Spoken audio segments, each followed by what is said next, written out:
And welcome to the Standing Policy Committee on Property and Development for this Wednesday, June 11th of 2025. My name is Councillor Evan Duncan. I'm the chairman of the committee here. I'm joined by my committee members, Councillor Santos and Councillor Wyatt.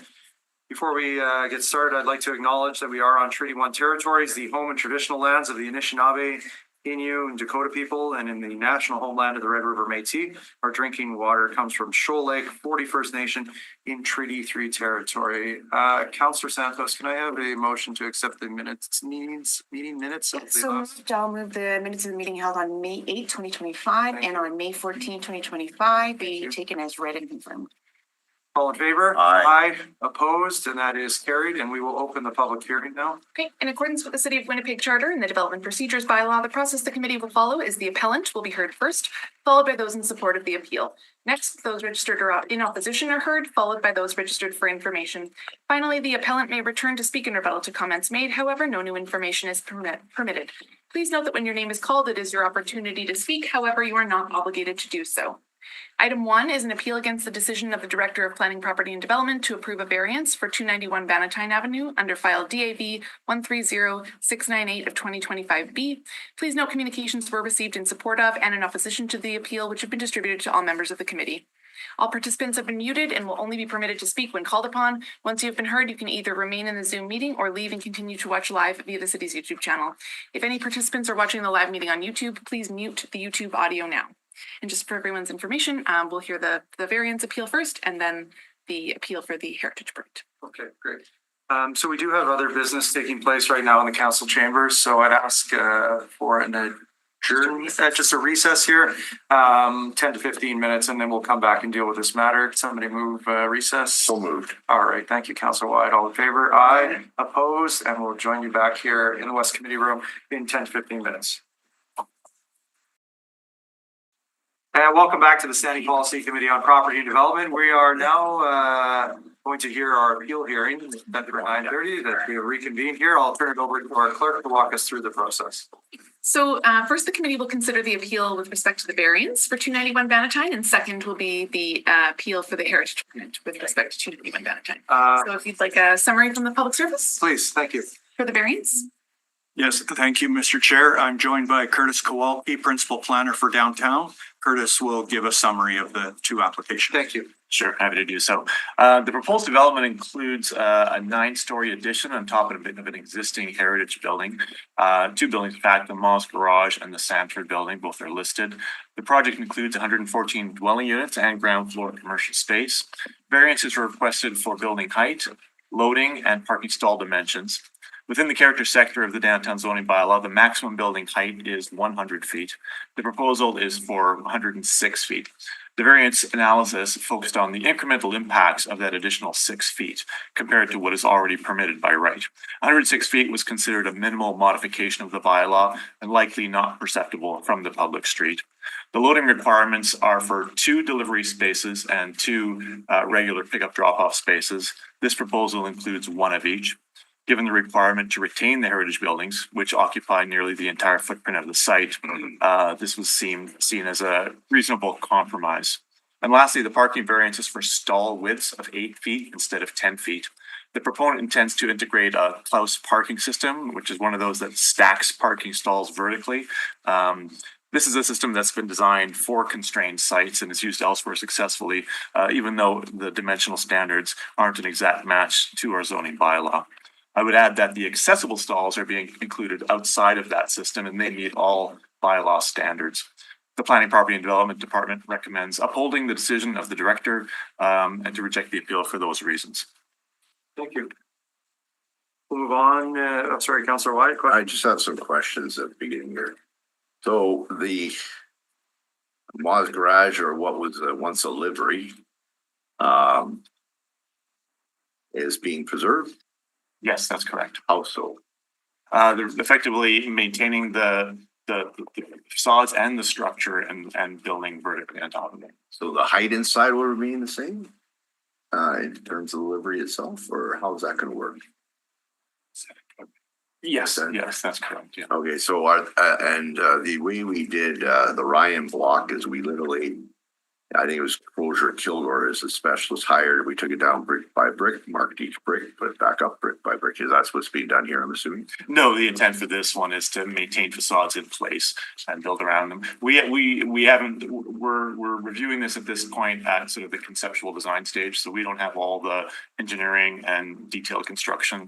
That'll follow at the building permit stage. So that will be, is there any way we can put that assurance in this hearing in any way, shape or form? Or I just want to make sure that the heritage building, I've seen where we've had, well, we had it with the Scott building, but nobody seemed to worry about that because it was Thomas Scott who was, the villain against Real. And so when that building actually came down, because of course of construction, nobody said anything, and I get it, but this one is different. So I just want to make sure that there's no, oh, well, we had an accident during construction. Oh, well, it's too bad it's lost.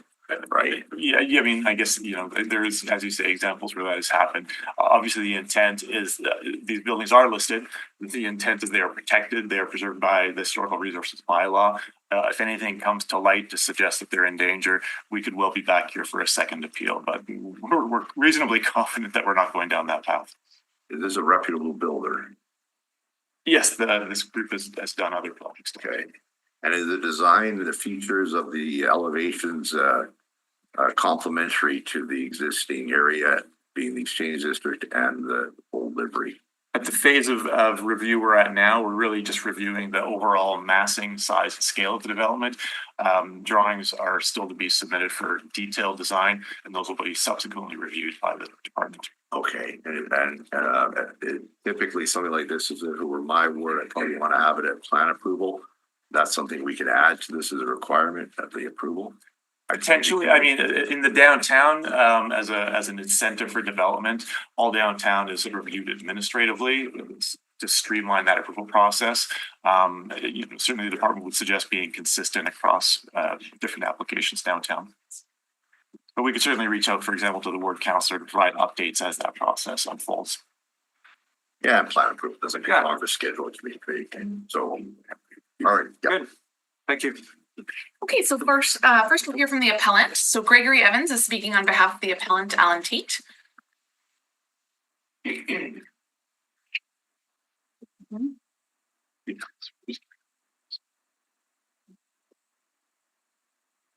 Morning. Morning. Thank you for allowing me to speak this morning. I'm here on behalf of Alan Tate, the appellant in this matter. Alan is the president of Winnipeg Condominium Corporation number 434 and a resident of 121 Princess Street for 12 years. I am the president of Winnipeg Condominium Corporation 463, which is locally known as the Travelers Building, located at 283 Bannatyne. I've been an owner for approximately 12 years and I've been a resident for 8. I think from the outset it bears it's important for us to emphasize that none of the people who are here opposing this development are opposed to the idea of the densification of the Exchange. We understand that bringing people downtown will be good for downtown. What we feel we hold a responsibility is as we're stewards of the historic nature of the site, and it is a site that we're anxious to preserve in as close to pristine condition as is possible. We choose to live in this area. We've invested in living in this area, and we want this area to grow and develop. There's no question. But we do not want to sacrifice historic detail for the sake of densification. And so we believe that there's a way for us to develop the Exchange area that doesn't also require overshadowing historic buildings. And certainly what our concern with this development is, and with the variance, is that it's just too large a scale for that block and the buildings that are currently on the block. The highest building on that block right now is 6 stories. A number of the buildings are 2 and 3 story. And the scale, in our view, diminishes the character of the buildings around it, which are historic buildings. The proposed development is not in character with the buildings that it might impact. And we believe that the height of the proposed development will cause the historic buildings to be overshadowed.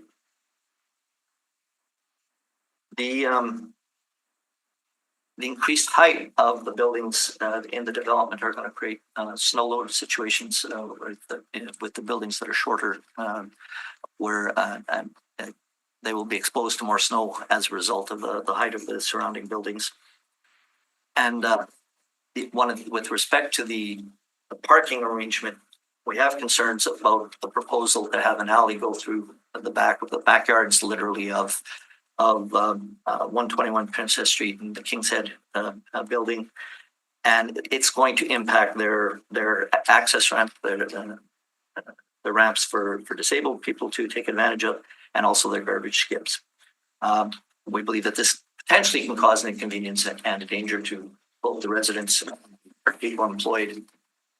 The issue of the variance and the issue of the Historical Resources Committee, the recommendations are intertwined. So I will do something which is not common for someone who's trained as a lawyer. I will stop there and I will let whoever needs to speak to this. But we wish the development was more in character with the buildings that it's going to involve. Thank you very much. Appreciate your time this morning. Seeing no questions, we'll move on to the next delegation. So next we'll hear, we can hear from anyone in support of this appeal. We don't have anyone registered to speak in support of the appeal. Just confirming that no one in the gallery is looking to speak in support of this appeal for the variance. Okay, all right, we'll move on to opposition. So first in opposition to the appeal is Ryan Ridge, who's joining us via Zoom. Ryan, we're just asking you to start your video and you have up to 5 minutes for your presentation. Good morning, everybody. Thank you very much for taking the time today to hear about the project in which we are trying to bring to the exchange. As noted, I just wanted to say that first and foremost, I want to extend my gratitude to everyone who has contributed to the progress of the project of where it is today, including the City of Winnipeg and many of the departments, community members, including residents and local businesses we've connected with. As other departments such as Center Venture, Heritage Winnipeg, the Exchange Bid, and of course, the dedicated design team of Northern Sky Architecture, and as well as Kurt Sawatsky and his team. While not every step of this process has involved unanimous agreement, I truly believe we've worked collaboratively to shape this project that reflects the values and aspirations of the Exchange District. I would also like to thank Hazel Boris, District Director of Planning, Property and Development, for recognizing the broad benefits that the project brings to downtown Winnipeg and providing the necessary variances and heritage permit. As a locally born and raised developer, I've been involved in many developments across Winnipeg. Within the Exchange, I've done 104, 108 Princess so far, which is just literally right across the street on the northwest corner of Princess and Bannatyne, and also going to be involved in 120, 128 James, which is again on the east side of the main street, right by the pump house near Waterfront. I've understood from the onset that this meaningful community engagement was essential, especially given that the project's location and how heritage sensitive specifically the site would be within the Exchange. Early in the process, our team engaged with a portion of local heritage advocates, nearby residences, and business owners to understand their perspectives and their area's unique character. Throughout, we've worked closely with the city departments, including HPRC, UDAC, zoning, and others, as well as external stakeholders, like as mentioned, as the Heritage Winnipeg, Center Venture, and the Exchange District Biz, and now more recently, RED, residents of the Exchange District, to ensure the building aligns with both our business goals and the district's distinct identity. To provide some additional context on the duration of which we've been working along for this project, back in March 2022, we hosted a virtual engagement, like a Zoom call, if I'm not mistaken. Our teams engaged at the session with the Travelers Building Condo Board, and I believe there may have been 1 or 2 people as well from Fairchild, and shared initial design concept, gathering feedback from the community. The responses were received were thoughtful and constructive, leading to us to make significant revisions to the building design and density. In conjunction with the following meetings with the city, we reconfigured the original L-shaped layout of the current to its current form you now see today, which further reduced the density from 137 units down to 114, 115 if you include the common room. In addition, we incorporated heritage-inspired materials such as full brick facade and traditional punch windows, which are now seen throughout the exchange from inception to now and beyond from new developments, while further refining the streetscape design to better align with the character of the surrounding neighborhood.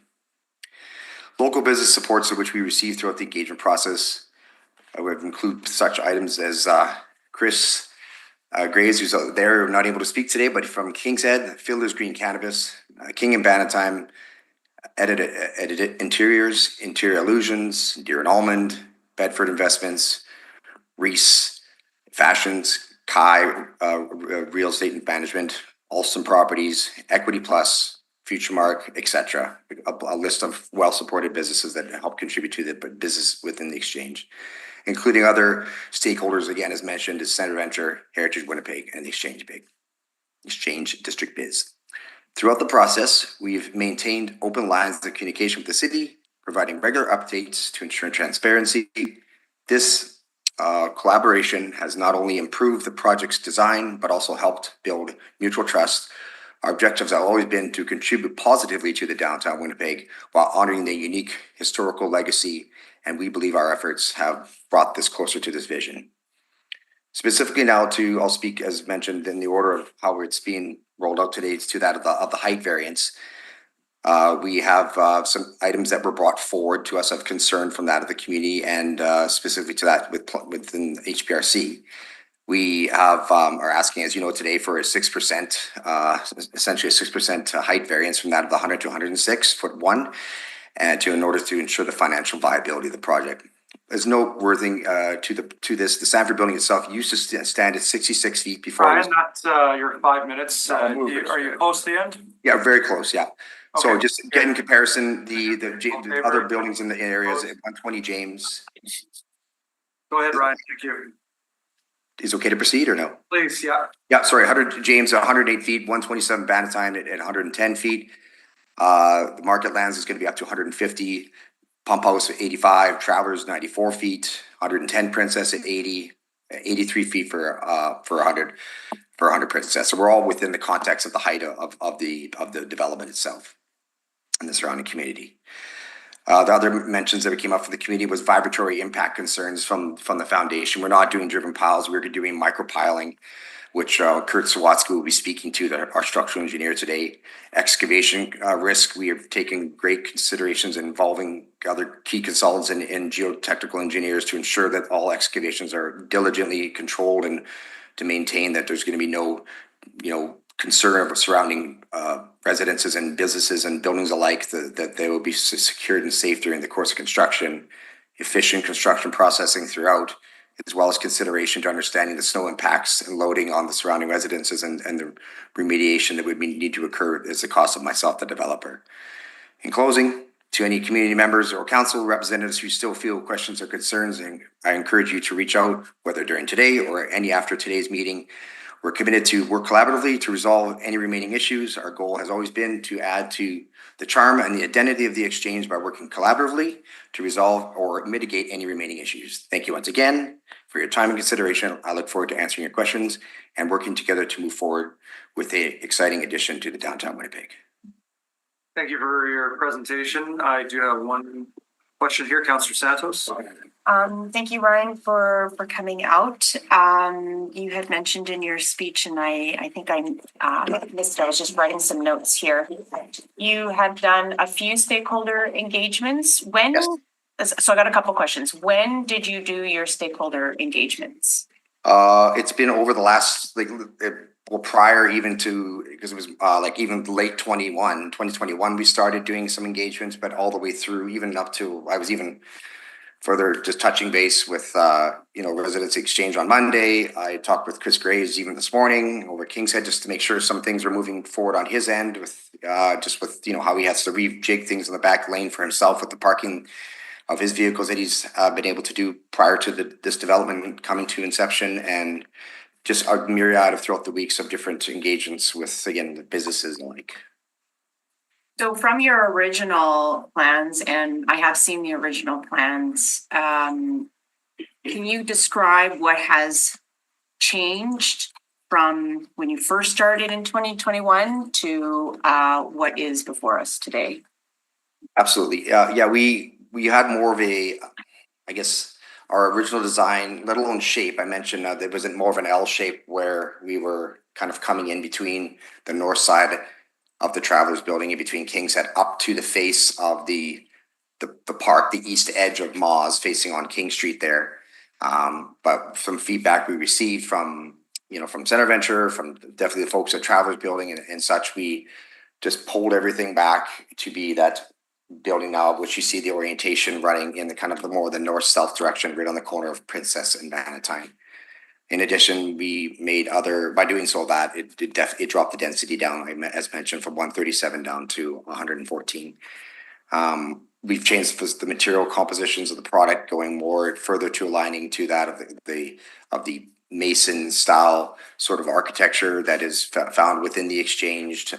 So it's a far more complementary aligning product that will fit within the Exchanged tone and design, as well as the style of windows, both within the residential component, which essentially is going to be the second floor up to the top, and then considering whatever design elements we would require to replicate and preserve, to yourself, Councillor Wide, the preservation to, as well, to the whole main floor, to make sure that that's all maintained, to the intentional window placements and restructuring and repointing of all the brick, etc.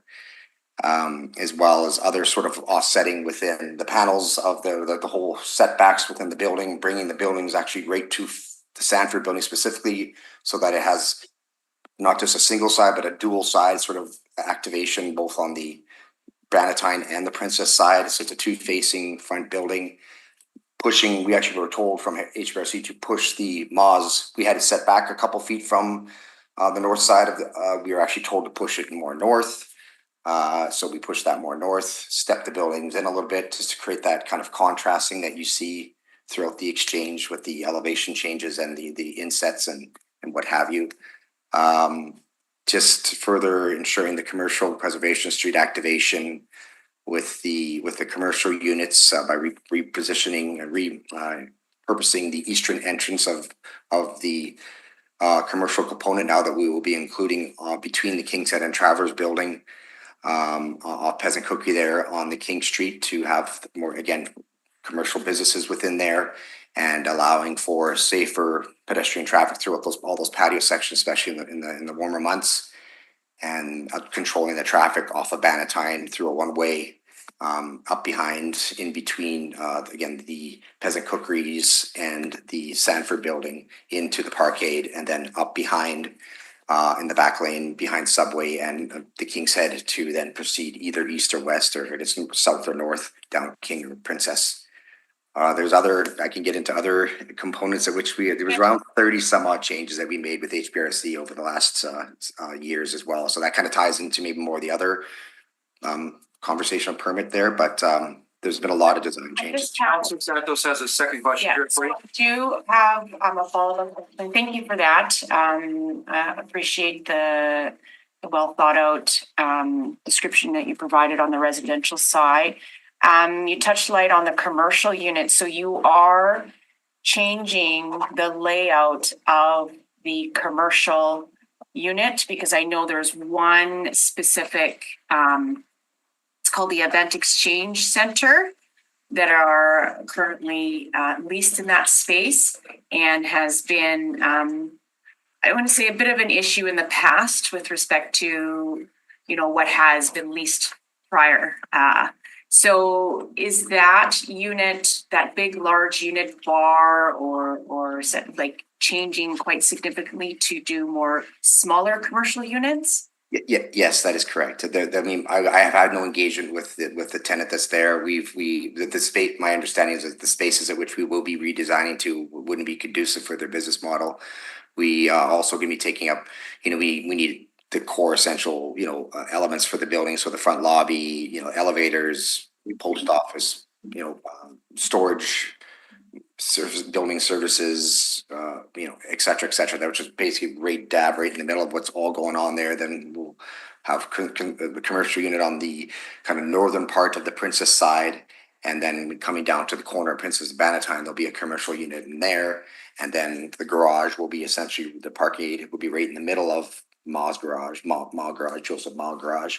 And then on the far east side will be the larger sort of, just under currently, around 3,000 square feet is the commercial unit, again, facing towards the east side on King Street. I don't know if you can speak to it, but can you tell us what you envision, what businesses would be located in there? I don't know if we can speak to that on a high level. Yeah, I mean, we're open to a myriad of everything.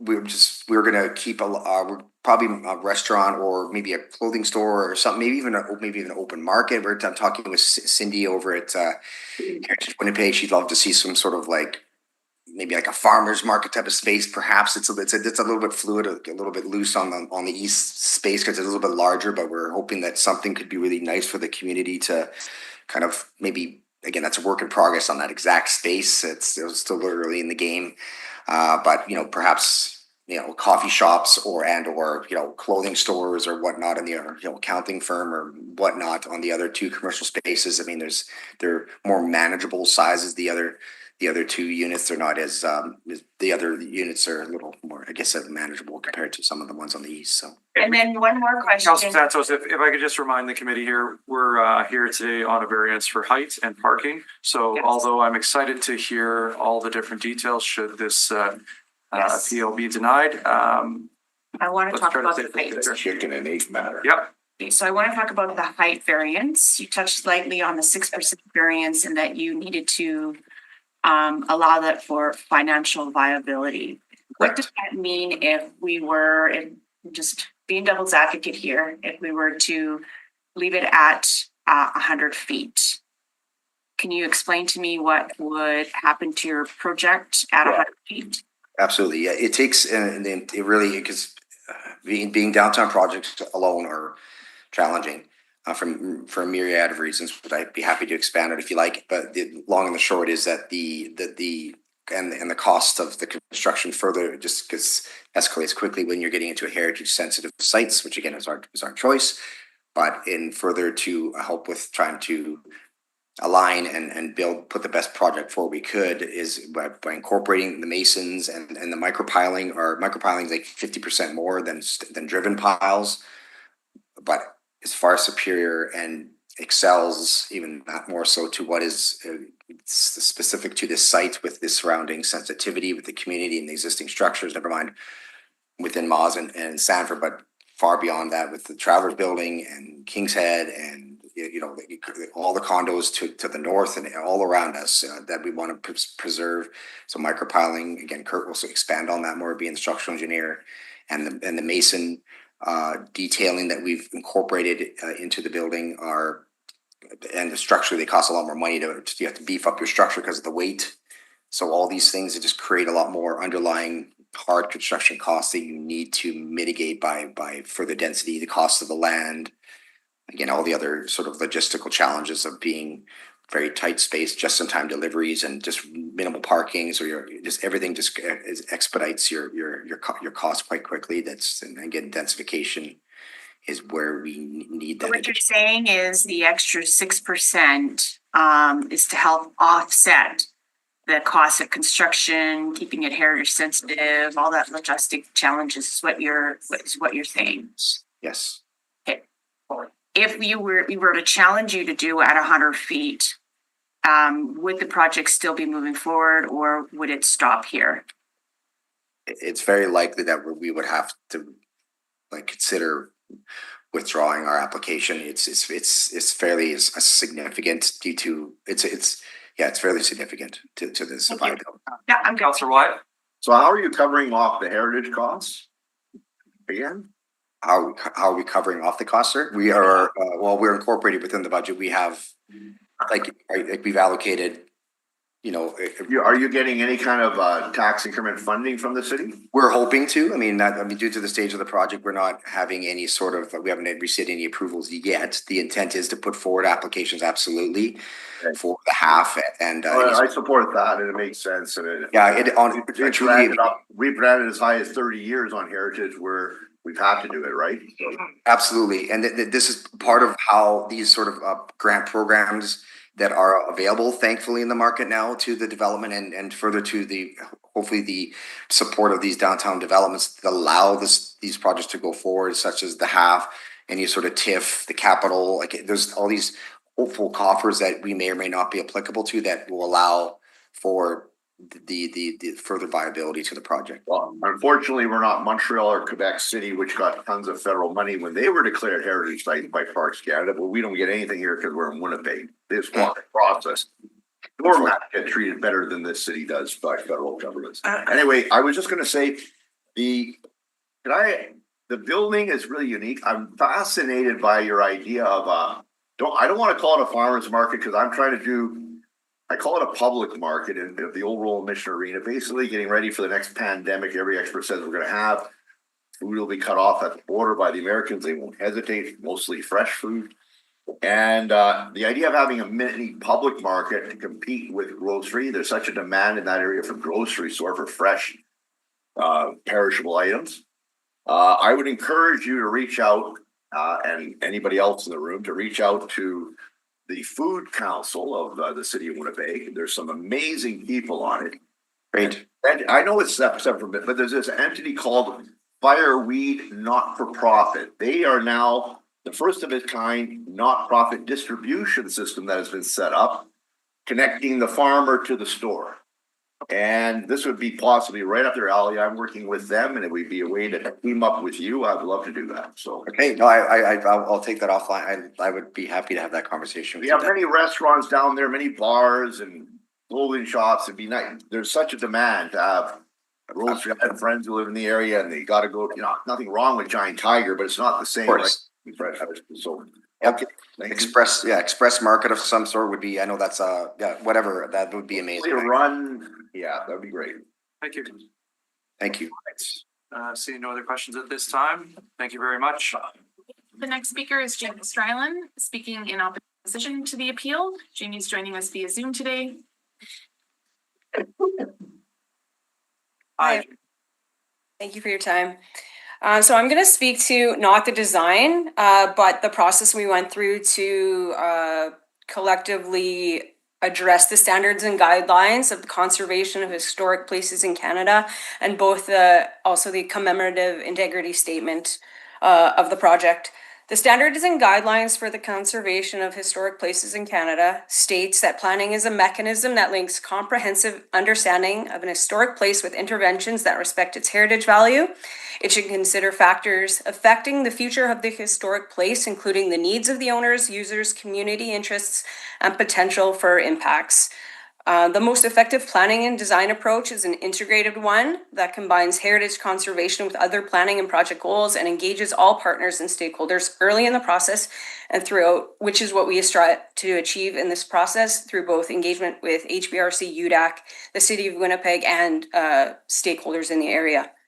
Intervening on an historic place must respect and protect its heritage value.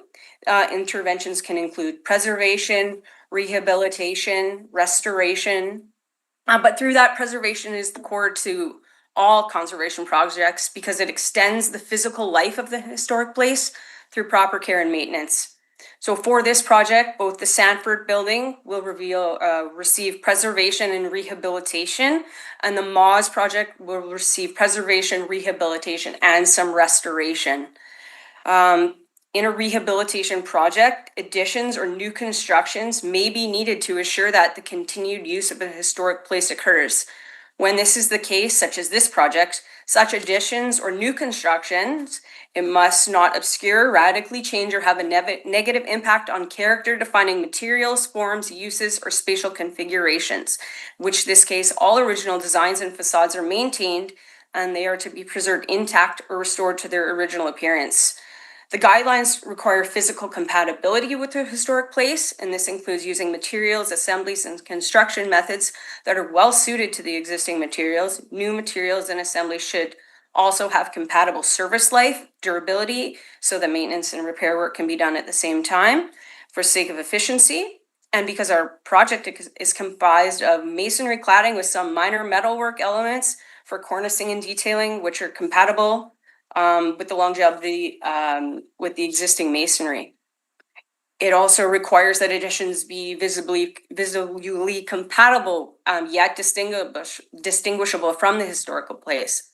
To accomplish this, appropriate balance must be struck between the mere imitation of the existing and pointed contrast, thus complementing the historic place.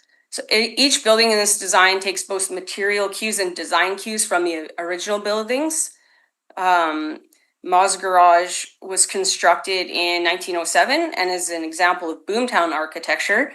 And as such, some people might not know that it was the widest clear span car dealership in Western Canada. And so that's very important to us as well, because currently you look at that building and nobody would know that. It's a form of boomtown architecture, and it's distinguished by buildings behind a false front, simple buildings that are set back, and they usually require an ornate facade.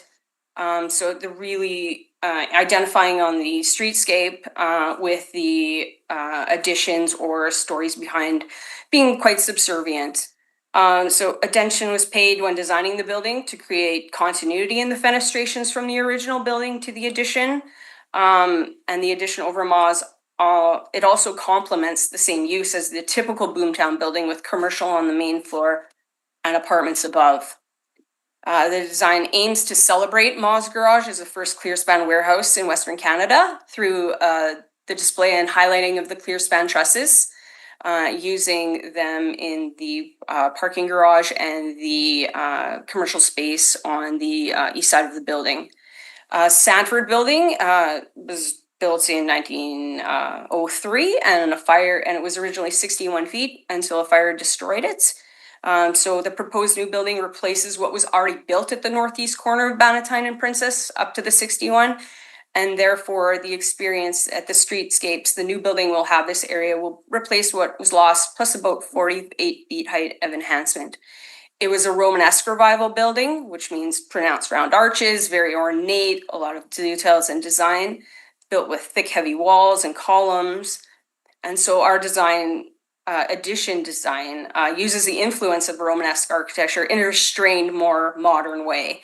Rhythmic, systemic approaches. We've used the original building to inform the windows. The height of the building has been brought up.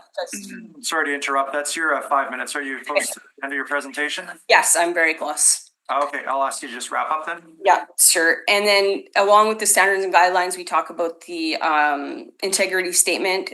So the objective for that historical site is to foster knowledge, foster appreciation of our past. It references 17 streetscapes. I'll have to stop you there. I didn't see an extension offered by the committee here, so thank you for your presentation. We do have an opportunity for questions if there's any. Sir Wyatt? So are you, okay, so it's a big project, more on the Princess side than the other, and then the King side, is that right? That's correct. And you're aware, so I'm assuming you're gonna be sinking piles all over the place. Yeah, we are going to be using micropiling and a pile layout. Curtis Sawatsky will talk more about that, like as the structural engineer on the project. But yeah, there will have to be buildings, piles that go through the existing building. That's correct. So in light of that, are you intending, I asked a question earlier, in terms of doing, a safeguard, and that is hiring a firm like a Closure Kilgore who specializes in this. Are you planning to do that so that in the event you're piling and all of a sudden a wall falls, you'll have the bricks marked and there won't be any issues putting them back up again? Yeah, absolutely. We're gonna, like, Curtis himself is a structural engineer with K&H Sawatsky Engineering and is an integral part of this design team. And he has many, many years of experience doing heritage building, restoration, underpinning of large historical buildings. So he's going to be an invaluable member on this team. And is it true that you're going also into the old, what we call the old spaghetti factory? That's correct. Well, that's the EEC. I go there for raves. I'm gonna lose a rave site now. Not happy about that. But anyway, I guess that's progress. So, all right, I'll think of somewhere else. So just on that, on the elevations, do you have any objection to the elevations? We have the city councilor. You're very fortunate, the city councilor for the ward here on this committee. Would you have any objection if it went to plan approval like community committee just to make sure she has input as well? We've been engaging everyone through the entire process. Right. And so we would expect nothing of the less. This project has gone through a lot of design iterations that you haven't seen before it's gotten to this part. So we would continue that path going forward. You wouldn't object to it having it's a quick meeting at community committee to do plan approval? No. Okay, good. I'm very, 104 Princess is very impressive, just to let you know. So your colleague there spearheaded, so I don't have any other questions, Mr. Chairman. We'll hold you to that quick meeting. Councillor Santos. No, sorry, I don't have any Okay, questions. thank you. Sorry about that. I appreciate your time this morning, Jamie. We'll move on. Thank you. Well, they're moving, that's. So next in opposition to the appeal is Curtis Sawatsky. Where you gonna come with me? He's joining us via Zoom. Hi Curtis, I've just asked you to unmute your microphone and you have up to 5 minutes for your presentation. Good morning. Good morning. I was used to 10 minutes. I'll make this really quick. Thank you. Thanks a lot for everyone's time today. Just to allay the fears about structural design, I have 40 years experience. I've done a lot of heritage projects. I've been over my career, including our office building at 128 James that won a Heritage Award. 511 River Avenue, I put 46 condos in there as a developer and engineer. I was involved in the St. John's Housing Co-op, which is a restoration of an existing church building as well with 20 units. I did the engineering at 100 Princess Street across the street. The engineering at the Hemisphere building at 8789 Princess Street. 3 stories, 16 units. I'm the engineer of record for 28, the 208, 210, 216 Princess Street. Also underpinned St. Luke's Church, very large building on Nassau. Did structural restoration at 272 Main Street in the old Icon building. Where I'm the structural engineer. Our firm did the 138 Portage Avenue East addition, renovation of the existing 7-story building and a new 7-story building. And I underpinned the oldest church in Western Canada, Stone Church, the St. Andrews on the Red Church. I've been very fortunate to do a lot of heritage work, that and many others, just as an example. I'll make this really quick. I'll touch on a few points and more than happy to answer questions. As stated before, we are using micropiles. I did submit an appendix 13 in your information package what micropiles are. The nice thing about this project, we don't need to excavate for micropiles. We're not digging a whole big hole. We're leaving the roofs in place. The micropiles are non-intrusive. They can be installed in very shallow ceiling spaces. It was developed in the 1950s to underpin priceless heritage cathedrals in Italy, as a low intrusive way of underpinning, centuries old churches that don't create vibration. Having said that, we could install vibration monitoring with Wi-Fi real-time readouts just to monitor the actual construction vibration that's going on with adjacent buildings. Micropiles aren't used that much because they're very expensive, but they're the piling foundation of choice for heritage projects of this type. As far as excavating, the existing buildings are all between 8 and 12 feet deep to the bottom of footings. The closed parking system's an 8-foot building, 8-foot basement, so we don't anticipate undermining any foundations at all in the area. We'll confirm that though with destructive testing. We can't dig test holes and expose foundations at this point, which we would before we proceed. Again, everything is vetted through proper engineering, geotechnical engineering, site-specific tests, shoring engineering if and when needed. The other quick thing I'd like to talk about is also the importance of restoring and preserving the steel trusses at the Moz Garage. We would be reinforcing those to take the additional snow load that's already been there at the Travelers building. It's already been there from the King's Head building. We would be adding extra load to that as well from this extension. The whole roof needs to be reinforced, which we would do as part of the project. And also the snowdrift load additional loading would be on two buildings would be affected, 120 King Street and 121/123 Princess. The Travelers building is 30 feet 10 inches away across the south back lane between the two buildings, so there's no impact on that building as well. So another thing to consider with snow buildup is the flat roof. This building has a flat roof, so there's no sliding snow. So the code requires if there's a sloped roof in the higher building, half that snow has to slide down and impact on the lower roof. So we don't have a sloped roof on the new addition. It's a flat roof, so that really helps mitigate the concerns of adjacent building owners for the snow drift, which would be still checked and reinforced as needed at the developer's expense. So that's my presentation. I've kind of whipped through a bunch of these things just to kind of open the door for questions. So I'm more than pleased to answer any questions you might have. Thank you, Curtis. I do see a question here from Councillor Wyatt. Yeah, thank you, Curtis. I know you've done a lot of good work and appreciate hearing from you again.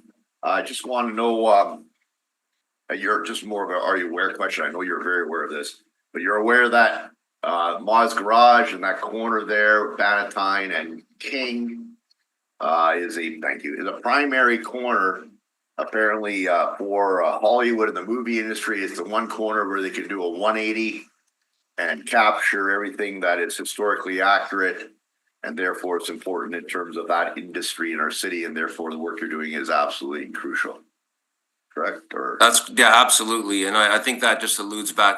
As a structural engineer and prime consultant, I do capture the architectural part as a prime consultant. So I am, as a fellow developer, I understand the importance from the development perspective as well. And I think that just alludes back to the 30-some design changes, which included deleting the balconies. The engagement captured the concerns with putting balconies on the building might have with the film industry, more modern cladding. So we went with brick and punched windows to match. So the intent would be to not impede or diminish the historical context that would not affect the movie industry.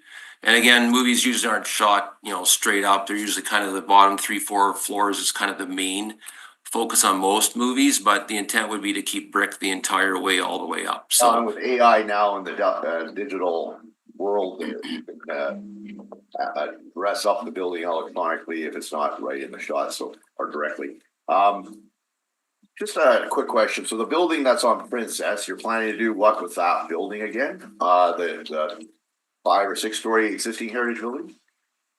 Are you speaking with the Sanford building or the Moz one? The Sanford.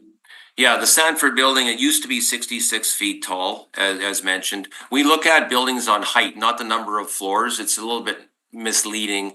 You could have a 2-story building that's 50 feet tall, or a 10-story building that's a certain height. So yeah, that building, the intent there was to build the building straight to the exterior face of the building to match the floor below. So it sort of replaces what was lost in the 1941 fire. So our intent would be to construct the brand new addition on top, on again, a separate, complete different foundation system. There would be absolutely no load put on the existing buildings at all. They would be completely two separate foundation systems. The new Powell foundation system is seated down on bedrock, which is about 60 feet down. The existing buildings are on footings, which are about 8 to 10 feet, 12 feet below grade. There'd be no structural impact or intersection between the existing footing bearing areas, the pressure bulb under the footings, and the bedrock. So we wouldn't impair the existing structure. Coincidentally, the existing buildings look like they're in pretty good shape. The footings seem to be providing very good support for the structures. There's very little sawtooth cracks. If you see the sawtooth cracks in some buildings that are repointed with the wrong color mortar and it looks terrible. If you look past those buildings, you see that their foundations are very stable. They've kind of all compressed uniformly from the weight of the buildings, and they haven't, fortunately, undergone this differential movement where you see these sawtooth cracks. So it tells us the footings have been designed quite well, and the soil below is quite competent to support those structures. Was it conceivable that back then they actually dug by hand down to 60 feet to the bedrock? Well, bedrock there is about 60 feet. The Fort Garry Hotel, I did a big structural report for the Fort Garry Hotel. That one is as a sub basement. or a sub base that is on rock.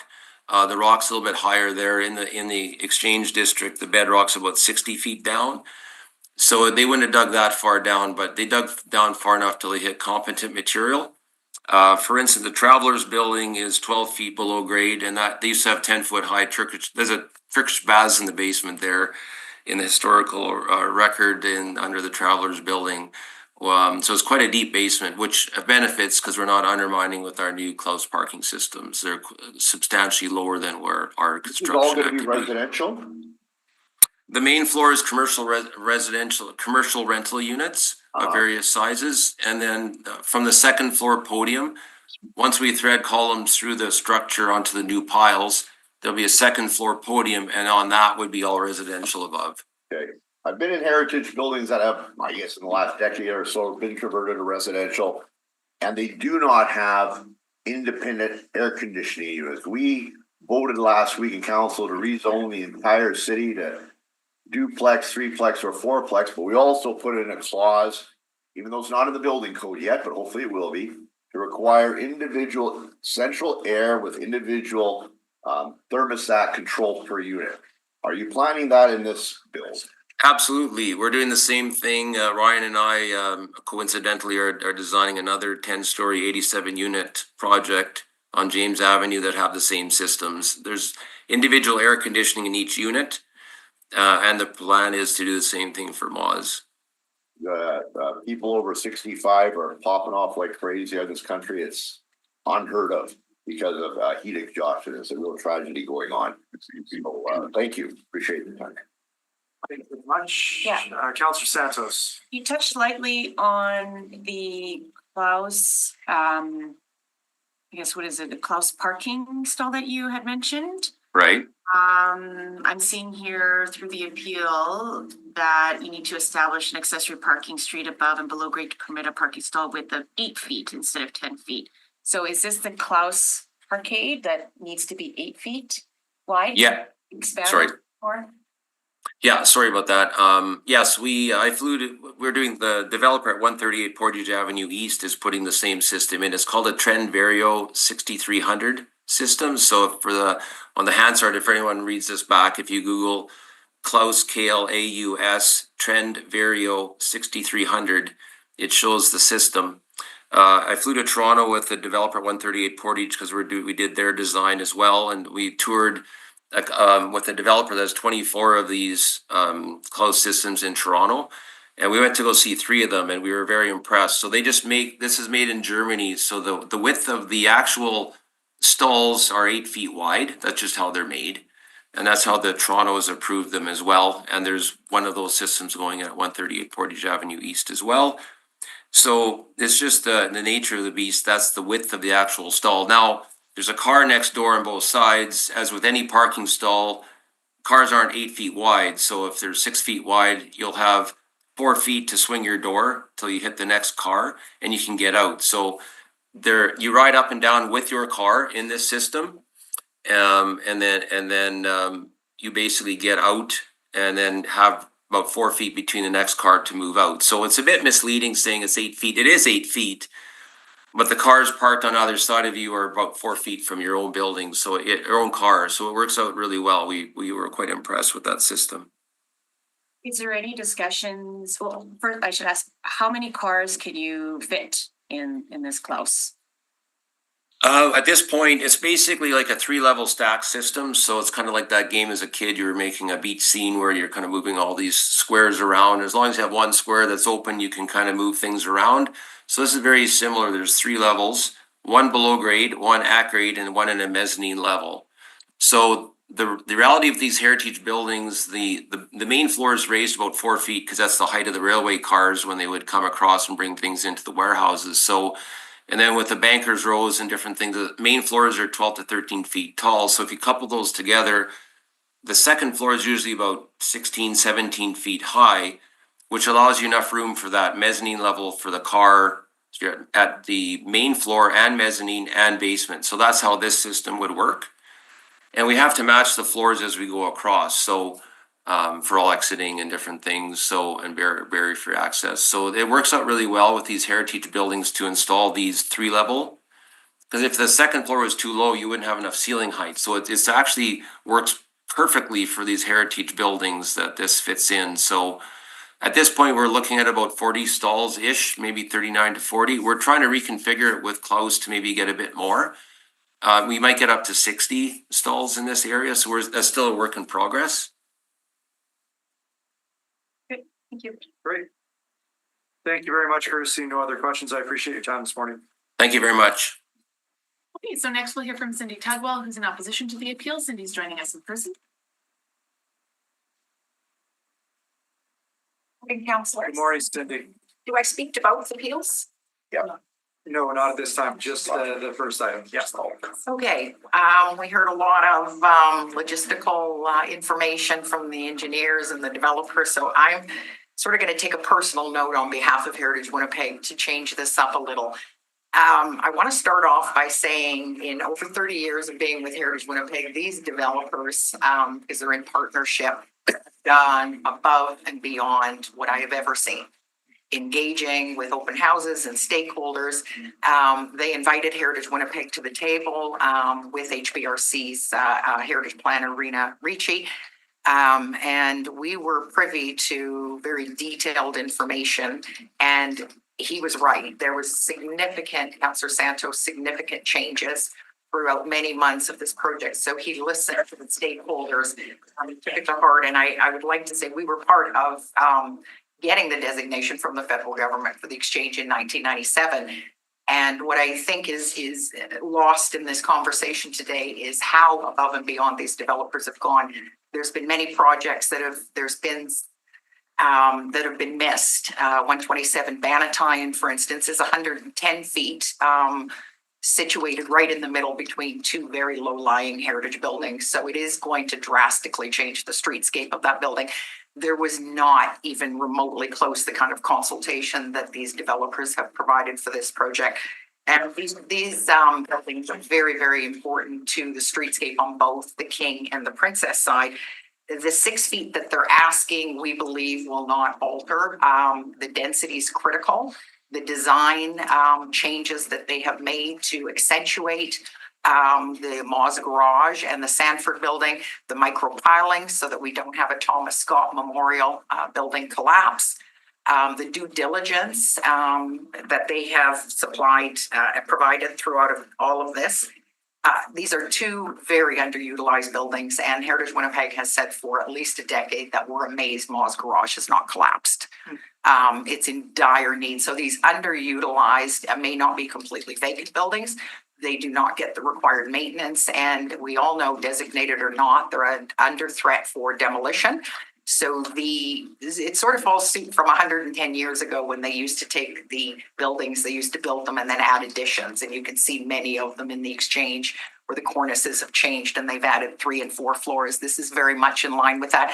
And having commercial space on the main floor, having residential, bringing 114 or 115 people into the exchange to help all those businesses like the King's Head, the Pheasant Cookery, all the design that has been done to be cognizant of how important the film industry is to this city and to the exchange. And I think we really feel that there are going to be some compromises with every project. We were involved, Councillor Wyatt, with the Ryan building, as you know, to try and protect it and save it. It took too long, then it was going to collapse, and we appreciated your support to take it down brick by brick because we think the streetscapes are critical. And so a lot of the concerns that Heritage Winnipeg had with the design, with the massing, with the brick cladding that was critical to continue that continuity with the streetscape, we were listened to. So we're very pleased. I think, for instance, the Sanford building, that's a Charles Wheeler building. He did the Holy Trinity Church. He did Delnavert Museum, very significant architect. These buildings will be set back, which is something we like because it'll still keep the ornate facade, but it'll distinguish between the old and the new. And I think that's critical because in the commemorative statement, you talk about sensitive rehabilitation, and I think it's critical to recognize what is original, what isn't, but we wanted to have continuity and blend into the streetscape. So overall, with the variance, we do not feel that 6 feet is going to have any negative impact to the overall view. As mentioned, most of the view, whether it's walking tours, film industry, hospitality, tourism, are going to be looking at those buildings the majority of the time from the street. So we do not feel that the 6 feet is a negative impact to the rest, and to bring the density and to make these buildings viable again.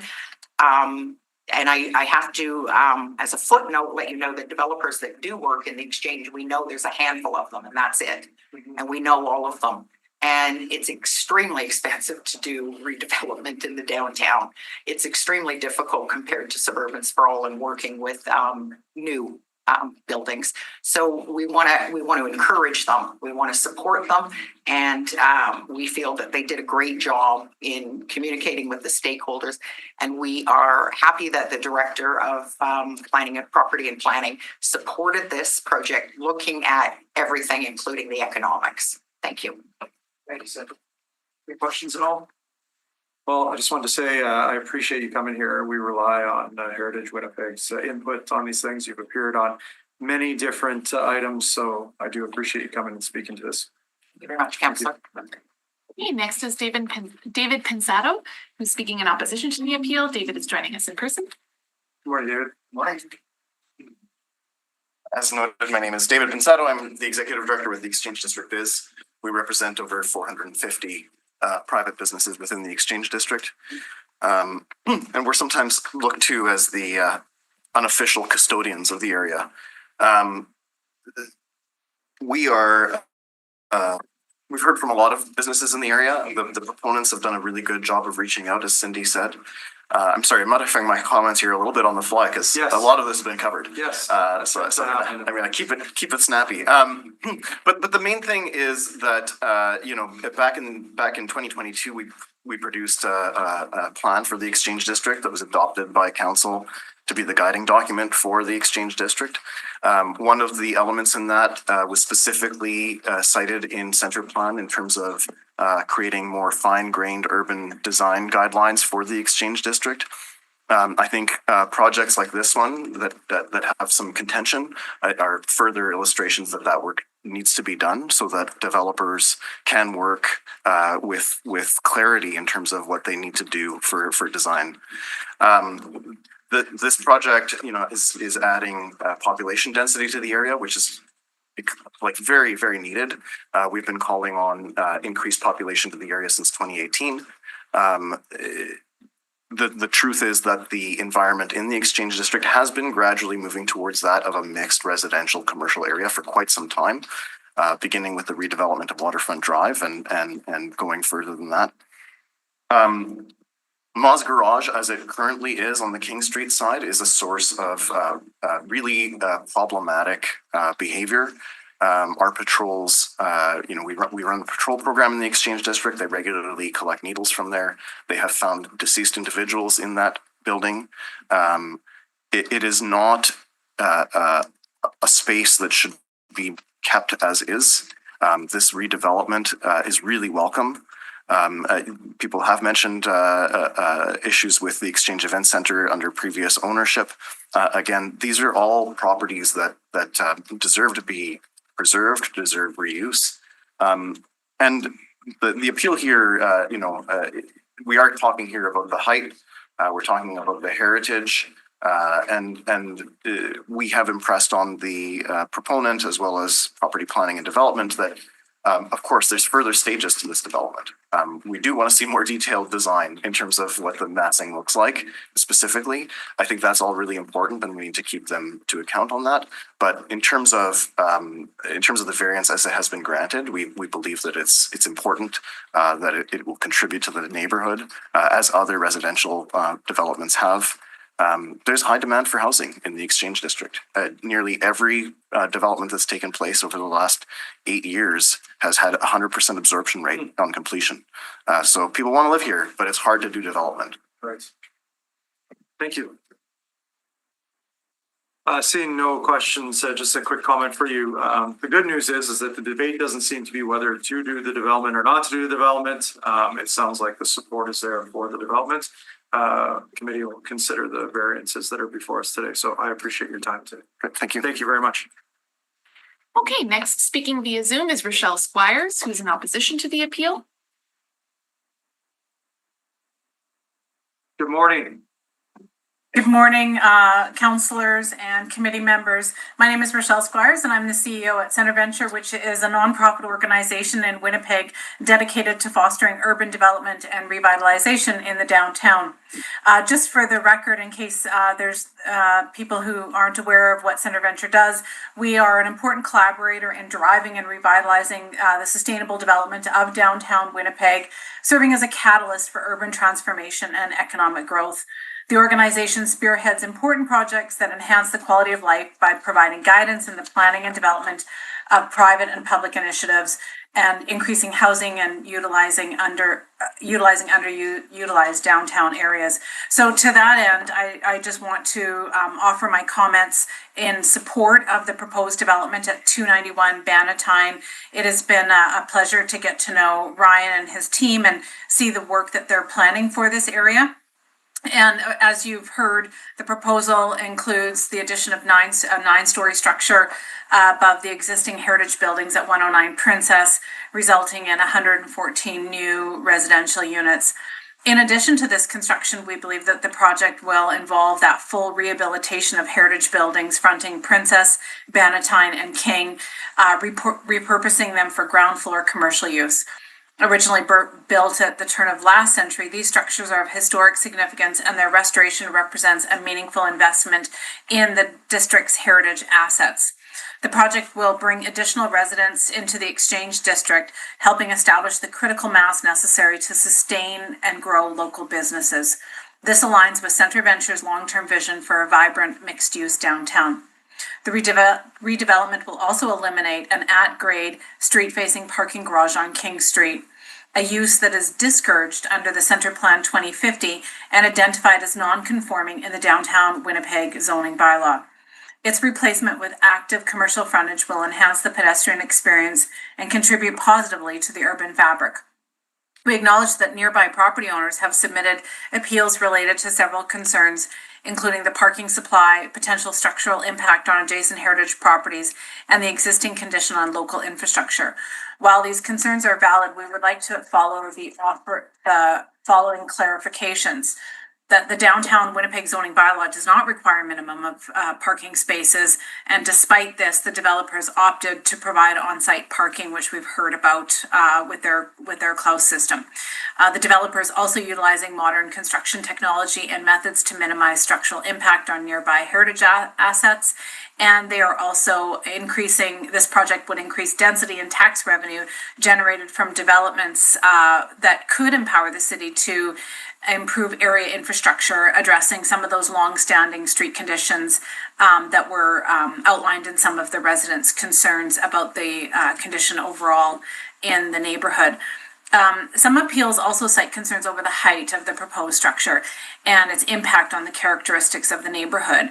And while aesthetic impact is inherently subjective, we believe the proposed 6-foot variance above the guidelines is modest and unlikely to cause significant harm, if any at all, to the area's character. It also ultimately supports key planning objectives, namely the transformation of underutilized or vacant properties to meet housing needs and drive commercial activity. The development represents a strategic investment in downtown Winnipeg's future. It balances preservation and progress and aligns with our shared goals of creating a sustainable, inclusive, and economically resilient urban core. And I'm pleased to support this project. Thank you very much for your presentation. Seeing no questions at this time, thank you very much for your time. Okay, and lastly, registered in opposition is Chris Graves, who's joining us in person today. Good morning, Chris. Good morning. Last minute Hail Mary. Thank you, councillors. I appreciate everybody else here. I guess this is regards to height. We've talked about snow load. We've talked about so many different things, but I just want to say, I bleed the Exchange. I love it down here. My driver's license is 120 King Street. I live more at the King's Head than I do anywhere else. We want to see we want to see development. I mean, Ma's Garage, like David had said earlier, it is a very difficult situation down there at many times. I personally have revived people in Ma's Garage. The King's Head is full of Narcan kits everywhere. So we see the issues down there, and when we know that development is going to happen, we get excited. I understand everybody's concerns. I feel that Ryan has an amazing team, and if we can agree that the structure will be sound and that our buildings will be sound, I think we can all agree that this is a phenomenal project. And I think we all should be excited about this. And like I said, bring more people down. It used to be a hustle and bustle in the Exchange. It was an exciting place, and it still is. And there's so much potential. And I just encourage everybody to say, we are here because we care. And we are here because we care about the downtown. No offense to Detroit, Michigan, but we do not want to be that. You know, we want to be a thriving downtown, specifically the Exchange. And having Cindy also from Heritage Winnipeg also putting her stamp of approval on this is exciting.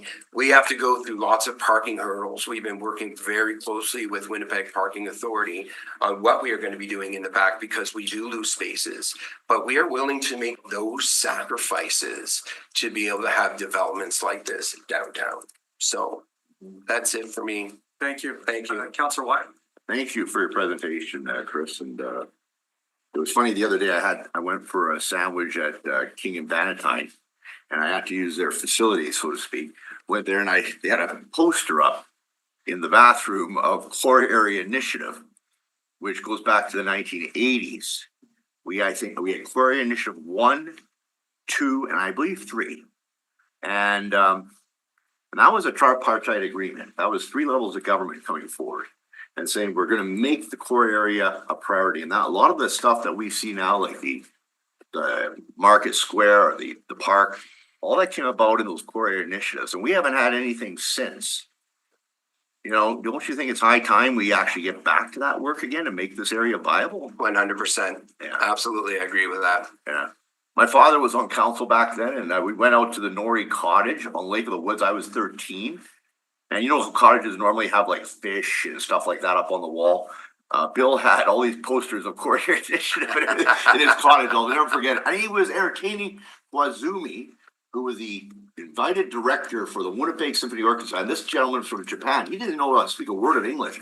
I had no idea how the Norries entertained them on an island. But anyway, I digress. Yes. But let me just say, Let's talk about. I was 13. I was fascinated by that. I feel like we should have a pint of beer while we're talking. Yeah, well, no kidding. And well, I don't drink anymore, but you can have the beer. I'll have a coffee. But so I just want to say, are you aware that in about, I think it was 2007, we rolled out what was called the downtown mixed use, multiple family housing tax credit.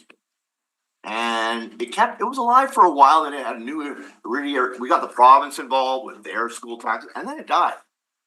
Right? We used to have a program that actually encouraged conversion of buildings. And I just heard the other day that I understand why the province did this, which is they want to bring down the pressure of people getting kicked out of condominium, like out of apartment blocks with the conversions. But actually, this has now actually affected the Exchange. That guys are walking away from projects now. So there has to be do you agree there has to be kind of like, the city has to kind of wake up and see the opportunity down in the Exchange? I mean, we have a pearl down there, like on the prairies. I think we really got to, like, what is it going to take for everybody kind of realize that this has so much potential? Well, I think that we can all agree on one thing, that the downtown core is extremely important and significant to any growth of any city. Right. And if it doesn't happen, city collapse. And we do not want to see that here. As an owner of I own the buildings, I own the business. Yes. We're all vested in here. Yeah. And, we just want to see it thrive. Well, and it's interesting, a lot of people say, you know, a long time they said the CBD, the Central Business District of downtown Winnipeg is too big. But I remind them that if it wasn't for the fact that we expanded south of Portage, probably the Exchange District would be gone right now. And all the heritage buildings, because unlike other cities, they just knocked them down with towers and everything. That probably saved it. So anyway, thank you for coming in. Thank you. Right on. Chris, just a quick comment here. I heard concern before about accessibility in the rear of your building. I've been there. You've been gracious enough to host us on a few occasions. Great live music there, obviously, but do you foresee any issues with accessibility at the rear there? We've had really great interactions with Ryan and his team.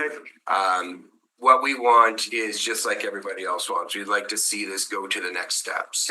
We don't want to see it just die here. We want to see what the potentials are moving forward. And I think that we can all come to some type of an agreement for sure with what will look like back there. Appreciate it. Yeah. Thanks for your time today. Thank you. Okay, we have no other registered speakers, so just confirming that no one else in the gallery wishes to speak in opposition to or with respect to the variance appeal. Okay, if there are questions for the public service before the appellant comes for rebuttal.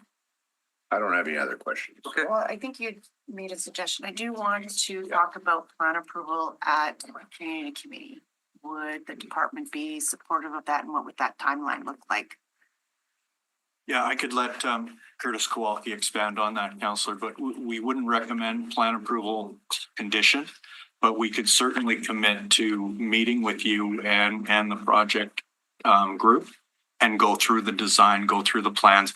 There's several more sets of plan approval and design review that have to happen. So we wouldn't recommend adding an additional layer as a condition, but definitely commit to meeting with you and walking through the design. With the opportunity then for people who've come out here and expressed, concerns about, the shadowing. I could hear people making commitments, but without actually having a formal plan laid out like plan approval that we see at community. I know decisions cannot be changed at plan approval, and I get that, but where does it come a time when, the plan actually can be put forward? Like, there's only so much I can do within my office to have consultations with the public and Ryan Ridge and I can understand that they would probably do it, but I think at a formal plan approval setting would be better. Would you not agree? And we've done these before. No, in terms of people having input at a plan approval condition. The plan approval condition comes back to a community committee or SPC in some occasions. There's no public input on that process. Yeah, I understand. It is just the councillors. So yeah, there wouldn't be any ability for the public to request any changes at the plan approval condition. Some of the issues that have been discussed, like the laneway with, the accessibility, or the frontage of what it actually looks like. You know what I mean? I know they talk about balance and complementing heritage, but we don't really, we see what we see in front of us, but those are not finalized drawings, right? We want to see the final document. It sounds like we're almost talking about sort of development procedures overall. In the downtown for the last 20 years, we've had a process where our advisory committees, which consist of architects, urban designers, and heritage specialists, review those details, provide advice to the director, and then that's it. And that's been a process that's intended largely to sort of streamline downtown development. There's certainly merit in the process you're talking about, but it's a very, different one from what's laid out in the bylaw currently for the downtown. It's a funny thing I always find is that we had elected bodies, we always get the stuff coming forward that's controversial and everything, and the administration gets all the nice stuff they get to sign off on behind the scenes and get the credit. I always thought that we should share the burden, but that's just me. Yeah. I could be wrong. Well, the downtown zoning bylaw does allow for the director to approve these, and that would. But we should all share in these things. Make sure that these since we're sharing in and aren't caught up, as we've heard from the delegations today, that downtown development is hard to recruit and come to fruition. So I would not be supportive of putting another layer in place at this point in time. I think that we do have heritage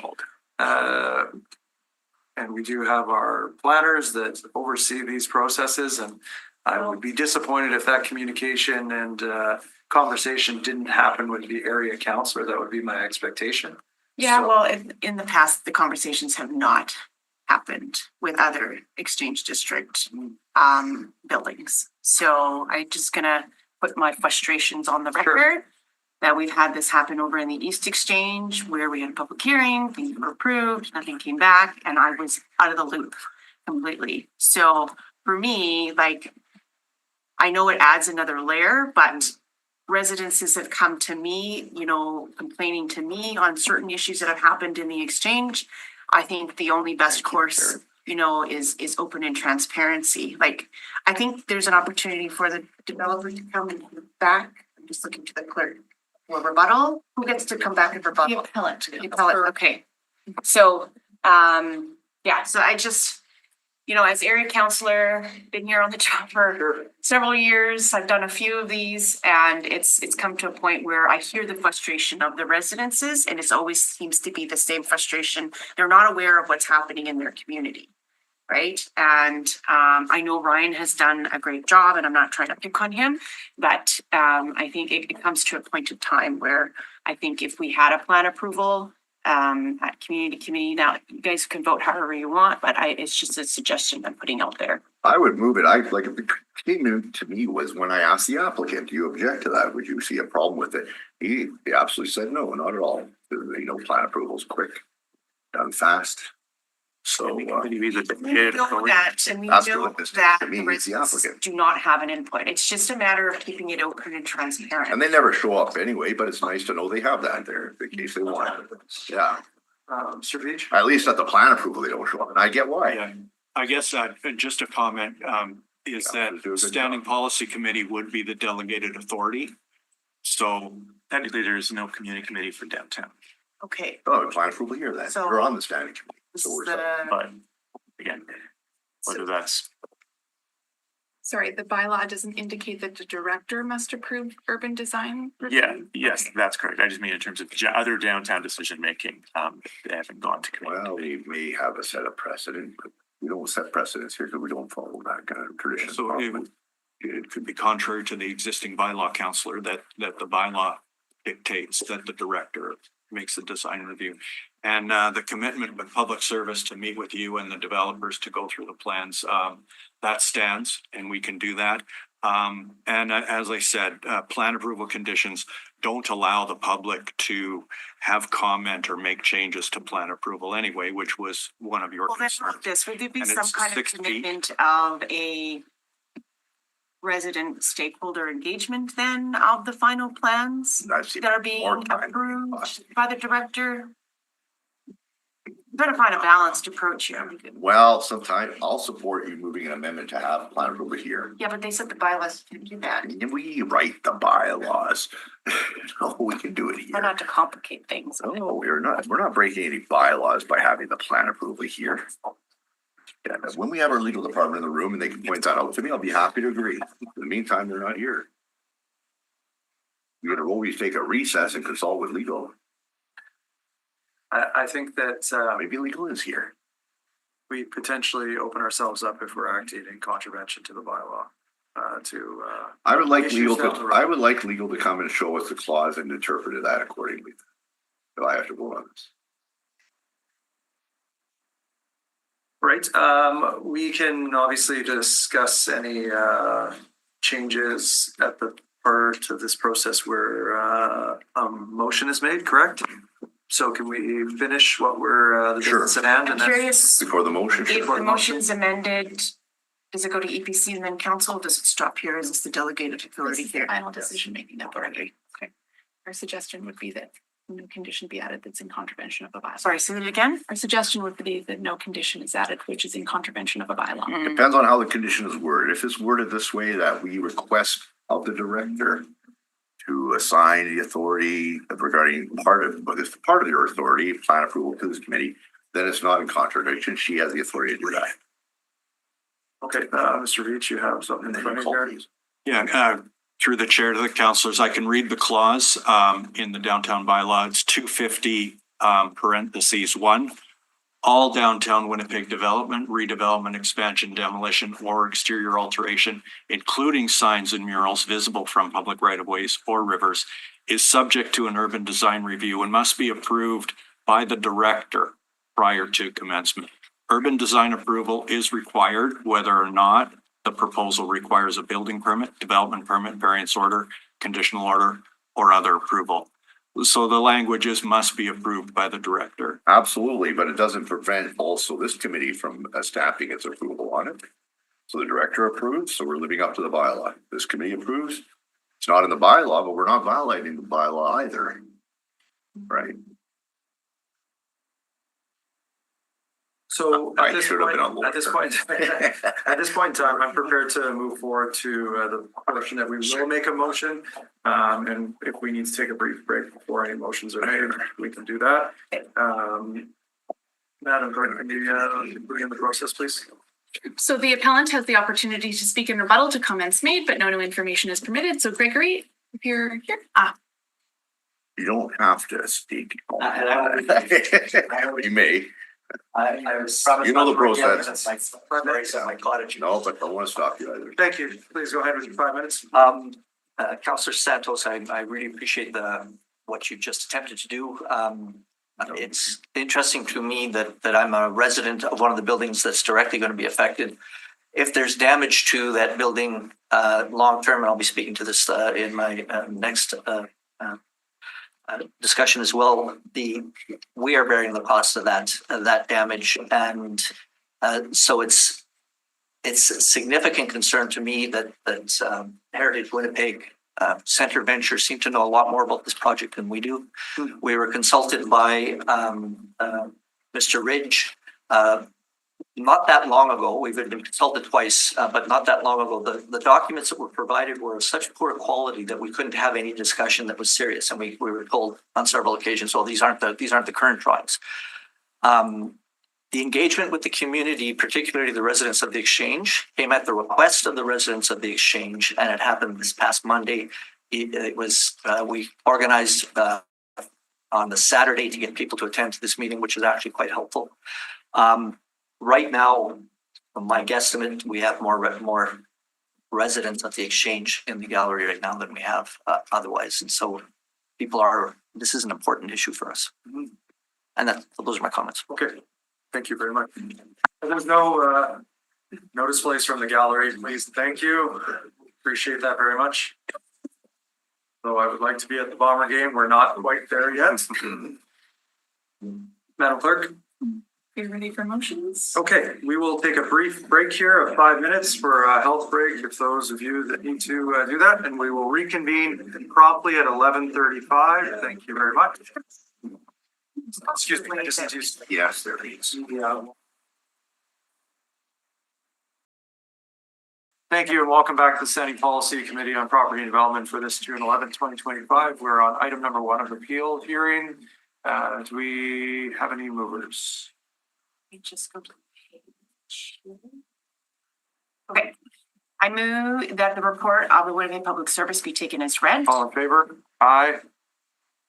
Aye. Opposed? That is carried. I move that the receipt of public representations be concluded. All in favor? Aye. Aye. Opposed? Aye. I move. Carried unanimously. Thank you. I'm in favor. Thank you. Move that in accordance with subsection 247 sub 3 of the City of Winnipeg Charter, the variance is consistent with Plan Winnipeg and any applicable secondary plans, does not create a substantial adverse effect on the amenities, use, safety, and convenience of the adjoining property and adjacent area, including an area separated from the property by a street or waterway, is a minimum modification of a zoning bylaw required to relieve the injurious effect of the zoning bylaw on the applicant's property and is compatible with the area in which the property to be affected is situated. My supporting reasons, I'm just going to go to my notes here. I want to write my strong support for the proposed development in the Exchange District. This project represents a thoughtful and much needed revitalization of a challenging site and demonstrates a commendable effort by the developers to balance progress with preservation. Significant changes have been made since the original proposal, and it is clear that the developers has gone above and beyond to address community concerns, heritage considerations, and technical challenges. Their proactive approach deserves recognition. However, I do want to note that I think there just needs to be some further dialogue, further consultations between myself, the planner, the area residences, and the director, I should say, and the residences. I've had previous issues in the Exchange District where residences don't feel they have been properly consulted with. And I believe them. And so I think it's very appropriate to ensure that, you know, I'm putting it on the record here, the developer really needs to work with the area residences on those final designs. I understand the bylaw is very complex. I don't want to get into the legalities of it. I'm not here trying to change laws or at this time. But I want the residents to know that I hear their concerns and I want it to be recognized. And I'm hoping the administration can also hear me that I would really appreciate, you know, under the new director, you know, the previous plans that have been in the past were under a different director, and we've got a new director. I know she's very well to keep my office informed, and so I will be reaching out to her to get some better timelines on when those plans will be finalized so that I can see them, and then reaching out to the developer to ensure that he presents those final plans to the area residents. To finish off, the existing structure of Ma's Garage has been a long problem in the area. It's a space that, as we heard from one of the delegates, should not be preserved in its current state. And so this development presents an opportunity to transform it into something positive and productive for the neighborhood. Additionally, the bar on Bannatyne has also posed significant issues for decades. And given how the use and character of this area has evolved over the years, it's time that we move forward with a commercial development that reflects those changes and contributes to the community on a positive note. Importantly, I'm glad to hear that the choice of using micropiling, which is a non-intrusive piling method, demonstrates sensitivity to the area heritage, including I'm going to hold to account they could install, and I would like them to install the vibration monitoring as part of that approach to being responsible and reassuring steps that nothing occurs to the other buildings. And underscoring developers' commitment to protecting the integrity of the nearby historic structures. So with that being said, I feel that this project is smart, respectful, and forward-looking, and I hope my council colleagues support it. Thank you, Councilor Santos, and I'll just add to your supporting reasons. I had the word extensive, but I'll take that back and just say that public consultation was conducted. I'm happy to hear that you're encouraging the public service to continue that with yourself and residents to keep them informed. I do note that revisions were noted of reducing the number of units from 137 to 114 units. That there is a preservation of the historical legacy of the building. I also note that several other buildings in the area district are over and above 80 feet and possibly up to 150 feet in the future. And that residential occupancy is nearly 100% in the Exchange, which further notes having more residential development wherever possible in the area. Those are my comments. Call the question. All in favor? Aye. Aye. Opposed? And that is carried. I move that the appeals be denied and order DAV 130698/2025B be confirmed. Is that correct? So that the appeal be denied and the decision of the Director of Planning, Property and Development be concurred in. And then the second motion would be that the variance order be confirmed. Sorry, it has it backwards on here.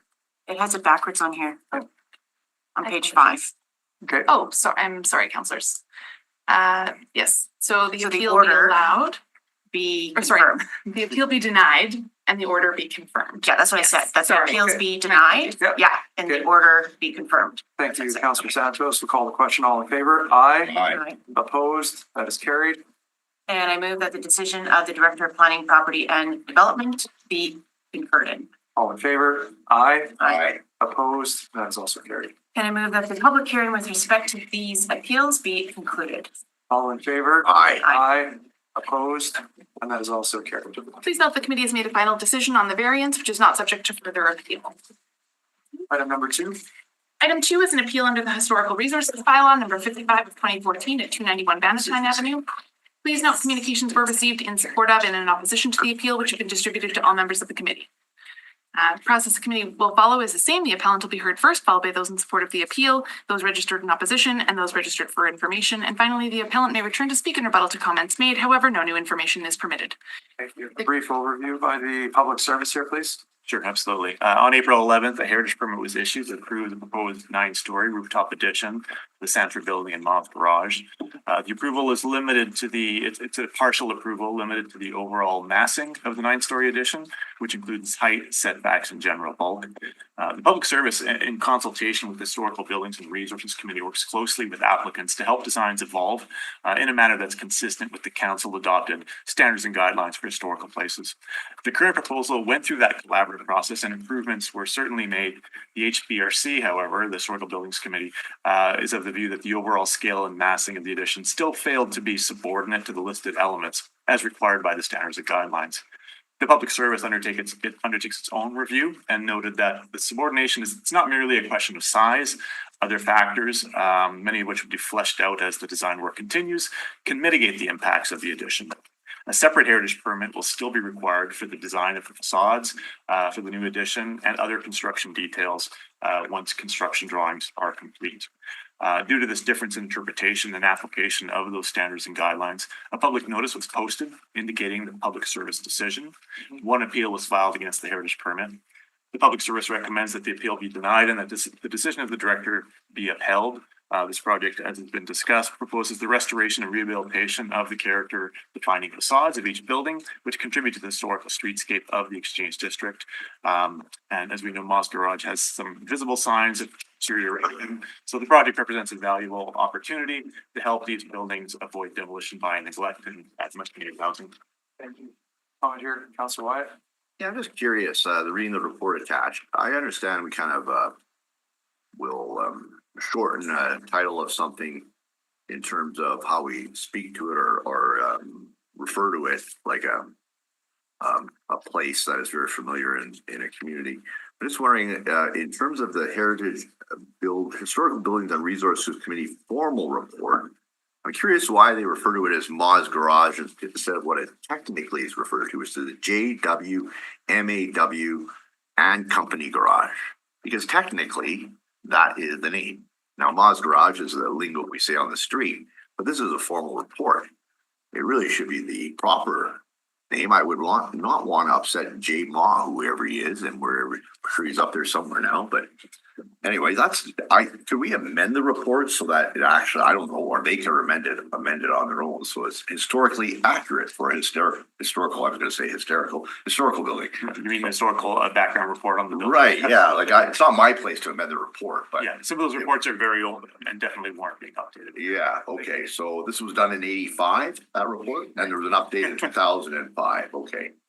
So if there's a possibility, just a friendly amendment would be to request that if they could, for the record, for the minutes, because it just. Yeah, and that's work we are already undertaking on all our historical buildings. Okay, Okay, thank you. that's all I have. Sorry, just to confirm, that would be done internally, not for the copy for the minutes. No, but it's gotta be in the minutes, to be accurate in the minutes. How do we change? I'll move a motion that we update the report accordingly. Are you able to provide an updated report prior to the close of public representations? Probably not, but we can commit to doing it as a follow-up. That's for the motion. You can do it as a follow-up to the minutes. There can't be anything added to this hearing, so. No, not for the minutes, just for the city's website. Well, no, we want it in the minutes, so the minutes are gonna be, when do we vote on the minutes, Madam Clerk? Like of this meeting? Anything submitted to this hearing body with respect to this this appeal has to be provided while public representations are open. Okay, so then I would just simply take this and submit this as a change when the time comes, but anyway. That'll be it. You'd like to distribute this to the, like, have this included in the hearing file? I would like to see this as an amendment on this matter. That's historically accurate. We can certainly include that in the public hearing file, but the copy in the minutes would be, Yeah, we wouldn't be able to provide that amendment today, Counselor, but we can commit to amending that online and in the publication. Oh, we would always table it at council and it's in the minutes then somewhere. Or you could table it. Well, your comments will be on the record. All right, fair enough. Thank you. Well, in the future, we go on. Anyway, yeah. Thank you. Please. okay, so the appellant Gregory Evans is speaking on behalf of Alan Tate, and I think Gregory is still with us in the gallery. Welcome back. Thank you. Thank you.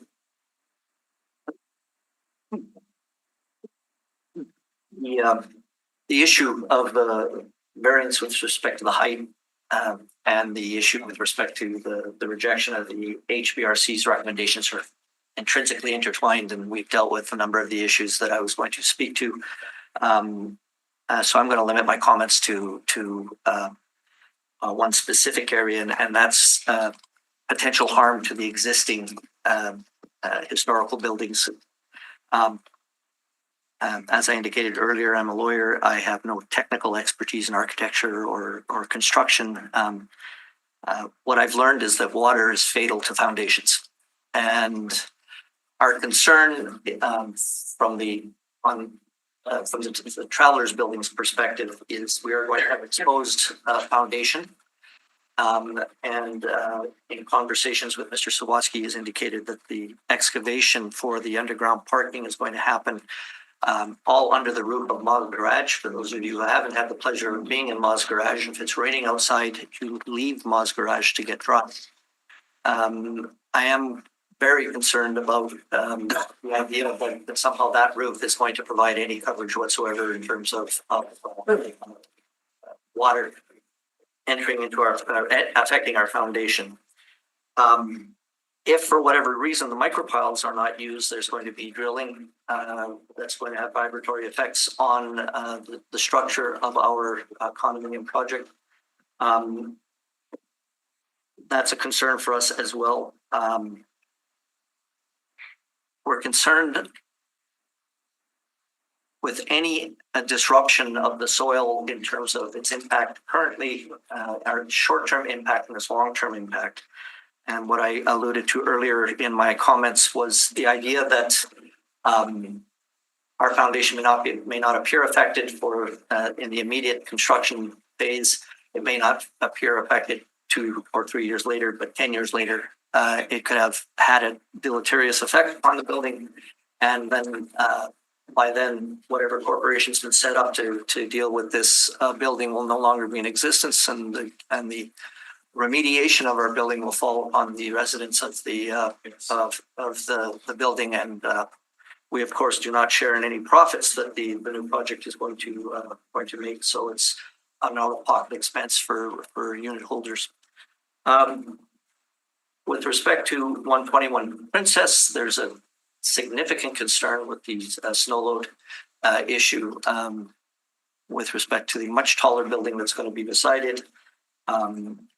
That concern is lesser with 283 Bannatyne, but it's there as well. Again, given what this committee has heard today and what representations have been made, we're hoping that everyone involved will take the unit holders' concerns seriously and enable us to address these concerns as part of the overall project plan. And we do not want to put 2 historically designated buildings at risk.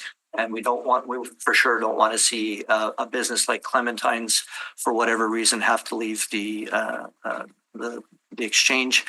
It's a nationally acknowledged and recognized restaurant. It's actually one of the crown jewels of our neighborhood, and I just like eating there, so I'd like to continue to be able to eat there. So those are my comments. Thank you. Seeing no questions this time, appreciate your time again today. Okay, so first registered to speak in support was Amy Kotler. Amy's advised that he's no longer be able to speak, so we'll move on to Jessica Hartley in support of the appeal. Jessica's joining us in person. Good morning. Good morning still. Is it? Yeah, I got it. 3 Got minutes. 3 minutes. Yeah. Thank you for letting me join you today. So I've owned and lived in the Exchange for the last 15 years. I'm the current president of 110 Princess, Winnipeg Condo Corp number 522, and have been a board member over the last 8 years. And so the Exchange District attracted myself as a unique combination of history and culture. After living in other cities, a number of other cities, we felt that it was really a hidden gem and not known outwardly. And our out-of-town visitors have felt the same. And over the last 15 years, we have seen ups and downs and growth in the tourism, activity, and business of the Exchange. So overall, I'm excited about the potential for new development. However, I feel strongly that the historic value and architectural coherence of the Exchange District needs to be maintained and respected for continued growth. And understand that HBRC advised against the approval of this development based on Standard 11. And so I think I'm speaking that I remain deeply concerned. Ignoring the recommendations of a committee that's intended to protect this historic area really presents a slippery slope in order to really support financial growth and progress. And so with time, I do remain concerned that this could impact the look and feel of the neighborhood over the next 15 years. And beyond. So Greg has really spoken with respect to the proposed construction methods and the concerns over the sustainability of the existing heritage buildings. I won't speak to that any further, but we do remain concerned about that. As well, looking to hear more about what the true concerns for the HBRC with respect to building height and massing, and that those are met. And so really, I do agree wholeheartedly with Councillor Santos' comments. I remain concerned that the engagement for this project will be maintained. I've met with Mr. Ridge through his work on 104, 106 Princess. And as a board, we heard about this development based on posters high above viewing height on the building. And coming up to this appeal, I was invited to attend the meeting with Red on Monday. This was the first time we were able to hear more about this project beyond the posted items. So I am concerned that while the engagement has been touted with various organizations, the residents have not been consulted to satisfaction. In fact, we're here because a resident, Ellen Tate, paid $900 to have this hearing. So while I'm delighted by the interest in the development of this area, and it has the potential to increase vibrancy, progress needs to align with the recommendations of the Historical Buildings and Resources Committee. It's essential to maintaining the integrity of the most significant urban heritage districts. And this is a unique area, and it's not just a vital part for our city's cultural fabric. It's received significant attention over the last while from Winnipeg tourism. And we do need to have careful stewardship and preservation for maintenance moving forward and respectful development. So I thank you for having me here to speak today. Thank you very much. Seeing no questions at this time, appreciate your presentation. Okay, next to speak in support is Jamie Howison.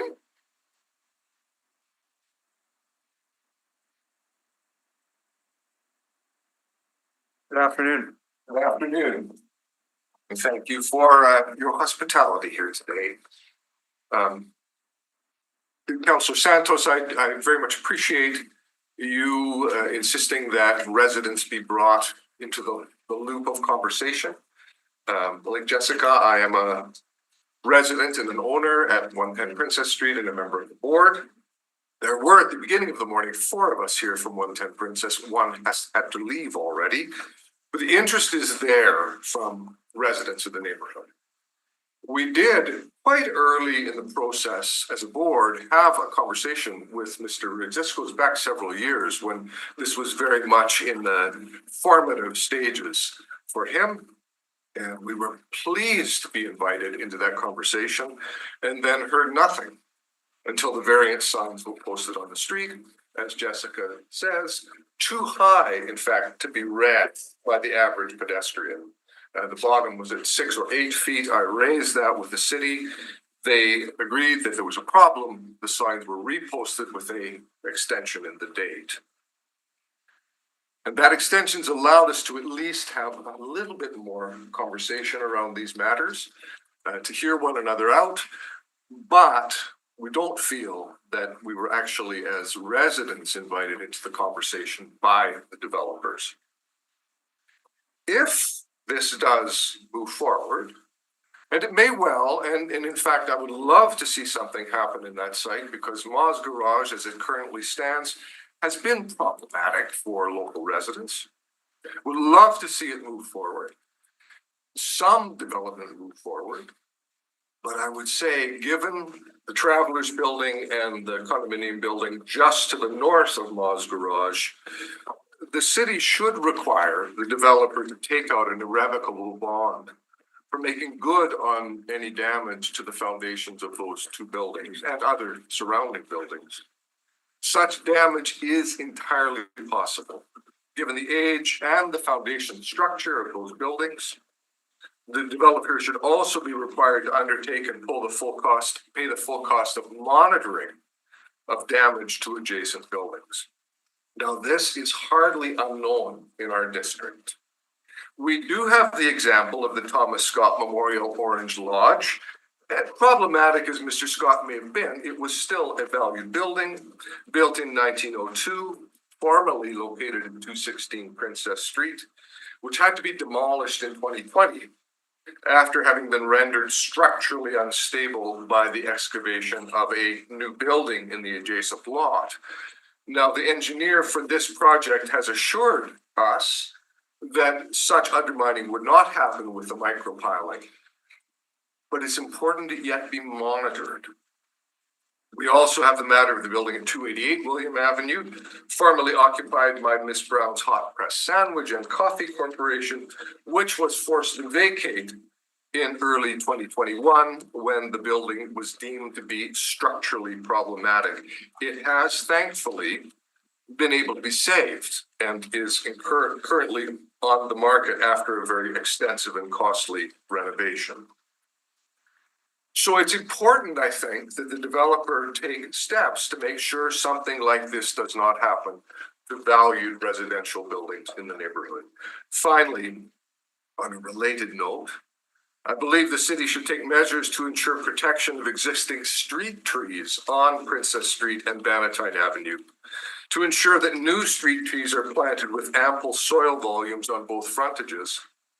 As the city's own document, Tree Planting Standards, Details and Specifications in the Downtown Area and Regional Streets, as that document notes, street trees serve as a key tool in mitigating the effects of global warming by absorbing and storing carbon and moderating the effects of weather extremes. This is no small matter in our day, and I believe should be respected both by the city and by the developer.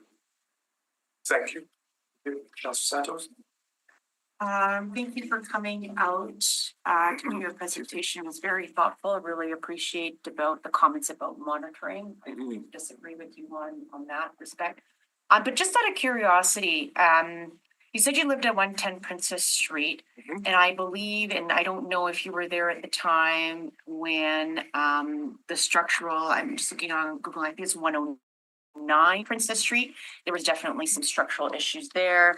And then in between there's it looks like a brand new build from obviously from the same developer. Yep. Do you happen to know if they went into the ground with respect to that?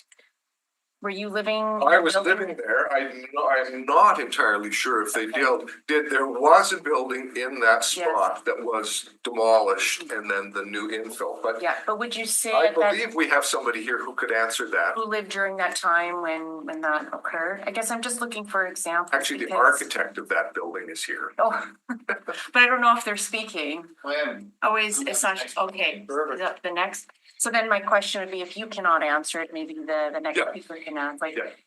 Because obviously we've heard that Ryan has built something here and, you know, what were the challenges, what were the good things, what were the bad things about? Because obviously there had to been shoring that needed to be done, this is standing between two historical buildings, et cetera, so, but if you're not able. Well, all I could say is that in the case of our building, it's actually on, it's a steel construction building, the first one ever in the city, and is extraordinarily stable. So that would have helped regardless of what they were doing. But I believe the architect can speak to that far better than I can. Okay, that sounds good, I appreciate your time. Thank you very much. Okay, and finally to speak and report is Sasha Radulovic.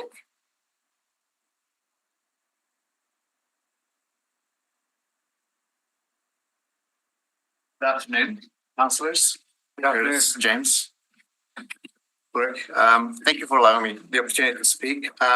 In support of the appeal, I come here as a citizen, I guess, like as a neighbor and somebody who has lived in the Exchange District and the Travelers Building for over 20 years now.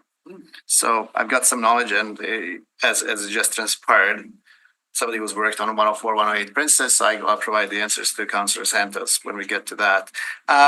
Those of you who know me know that we're very strong proponents of development, of housing, of densification, and so on, and that remains the same for this project here. I'm here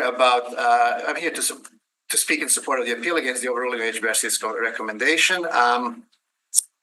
We can only assume, because the process is opaque, that the HBRC's rejection is not only having to do with the two buildings that are being dealt with in terms of the development, but the surrounding buildings, the three surrounding buildings that are also at risk, as has been brought up early on, the 283 Bannatyne, Road Travelers Building with Peasant Cookery, 221 Princess with Clementines, as well as beloved King's Head Pub. Allow me that I'll state here, and I'll go into more detail a bit later, that the future of these two adjacent buildings is at risk from deep excavation required for construction of proposed 13 or 14 parking stalls. So that's just what we're looking at here. The excavation required for 13 or 14 parking stalls puts these buildings to risk. Somebody with extensive experience with development in this area, we know that there are no safeguards that the city can put in place other than at this stage. And we as adjacent property owners only have legal recourse after that, which is basically litigation, if something were to happen. We have two reports from reputable engineers that have worked on numerous projects in the area and understand the fragility of stability of existing 100 and 150-year-old buildings that are sitting on our very unstable soils. They're not piled, right? They're floating in essence on water-filled clay and sand. And that stability cannot be sort of understated in this case. And any change to moisture of the soils around or at the buildings actually will result in change, which we don't know what that change will be. If anything, I stress getting is starting with humidity and dryness of the soils, and both will be affected. There's about value of replacement of $50 million in terms of the three buildings surrounding the proposed development, and in terms of real estate. So short-term risk is obviously during the construction. We're all aware of the Memorial Scott block. I would encourage you to see who the engineers were for that project. It's important to know that the 284 William, which is the same block, which was just brought up earlier on. The reason it was abandoned or deemed structurally unsafe is because there's an underground creek that has washed away supporting soils. We don't know where that creek is. The building is 20 feet away from the Clementines building, or 70 feet away of proposed development. So the creek is likely somewhere crossing all this. So as we start exposing these things, contingencies have to be in place. Long-term long-term risk, as also identified by the engineers that we've engaged, is that we will not know for 5 to 10 years or even further into the future what impact this project had on the development. And and nobody can ascertain, no matter what I tell you today, nobody can ascertain what the impact will be. So it's about due diligence that thus far has not been demonstrated and has been rather weak. There's been no real assessment of adjacent properties and the foundations that we've seen or that has been presented to us. And more importantly, no geotechnical assessment of the existing property. With known presence of an underground creek, with known presence of a variety of foundations and so on, we would think that would be a sort of low-hanging fruit when due diligence comes to mind. Aside from this committee or side of this committee, the city does not have any mechanisms to impose due diligence required to ensure that the whole city block in the UNESCO protected site is not compromised. And so the significant risk is a result of provision of 13 or 14 underground parking stalls. It's a bit unclear on the drawings, and associated excavations. So it feels to me that the cost to benefit is imbalanced when it comes to what we're trying to do versus what the risk is.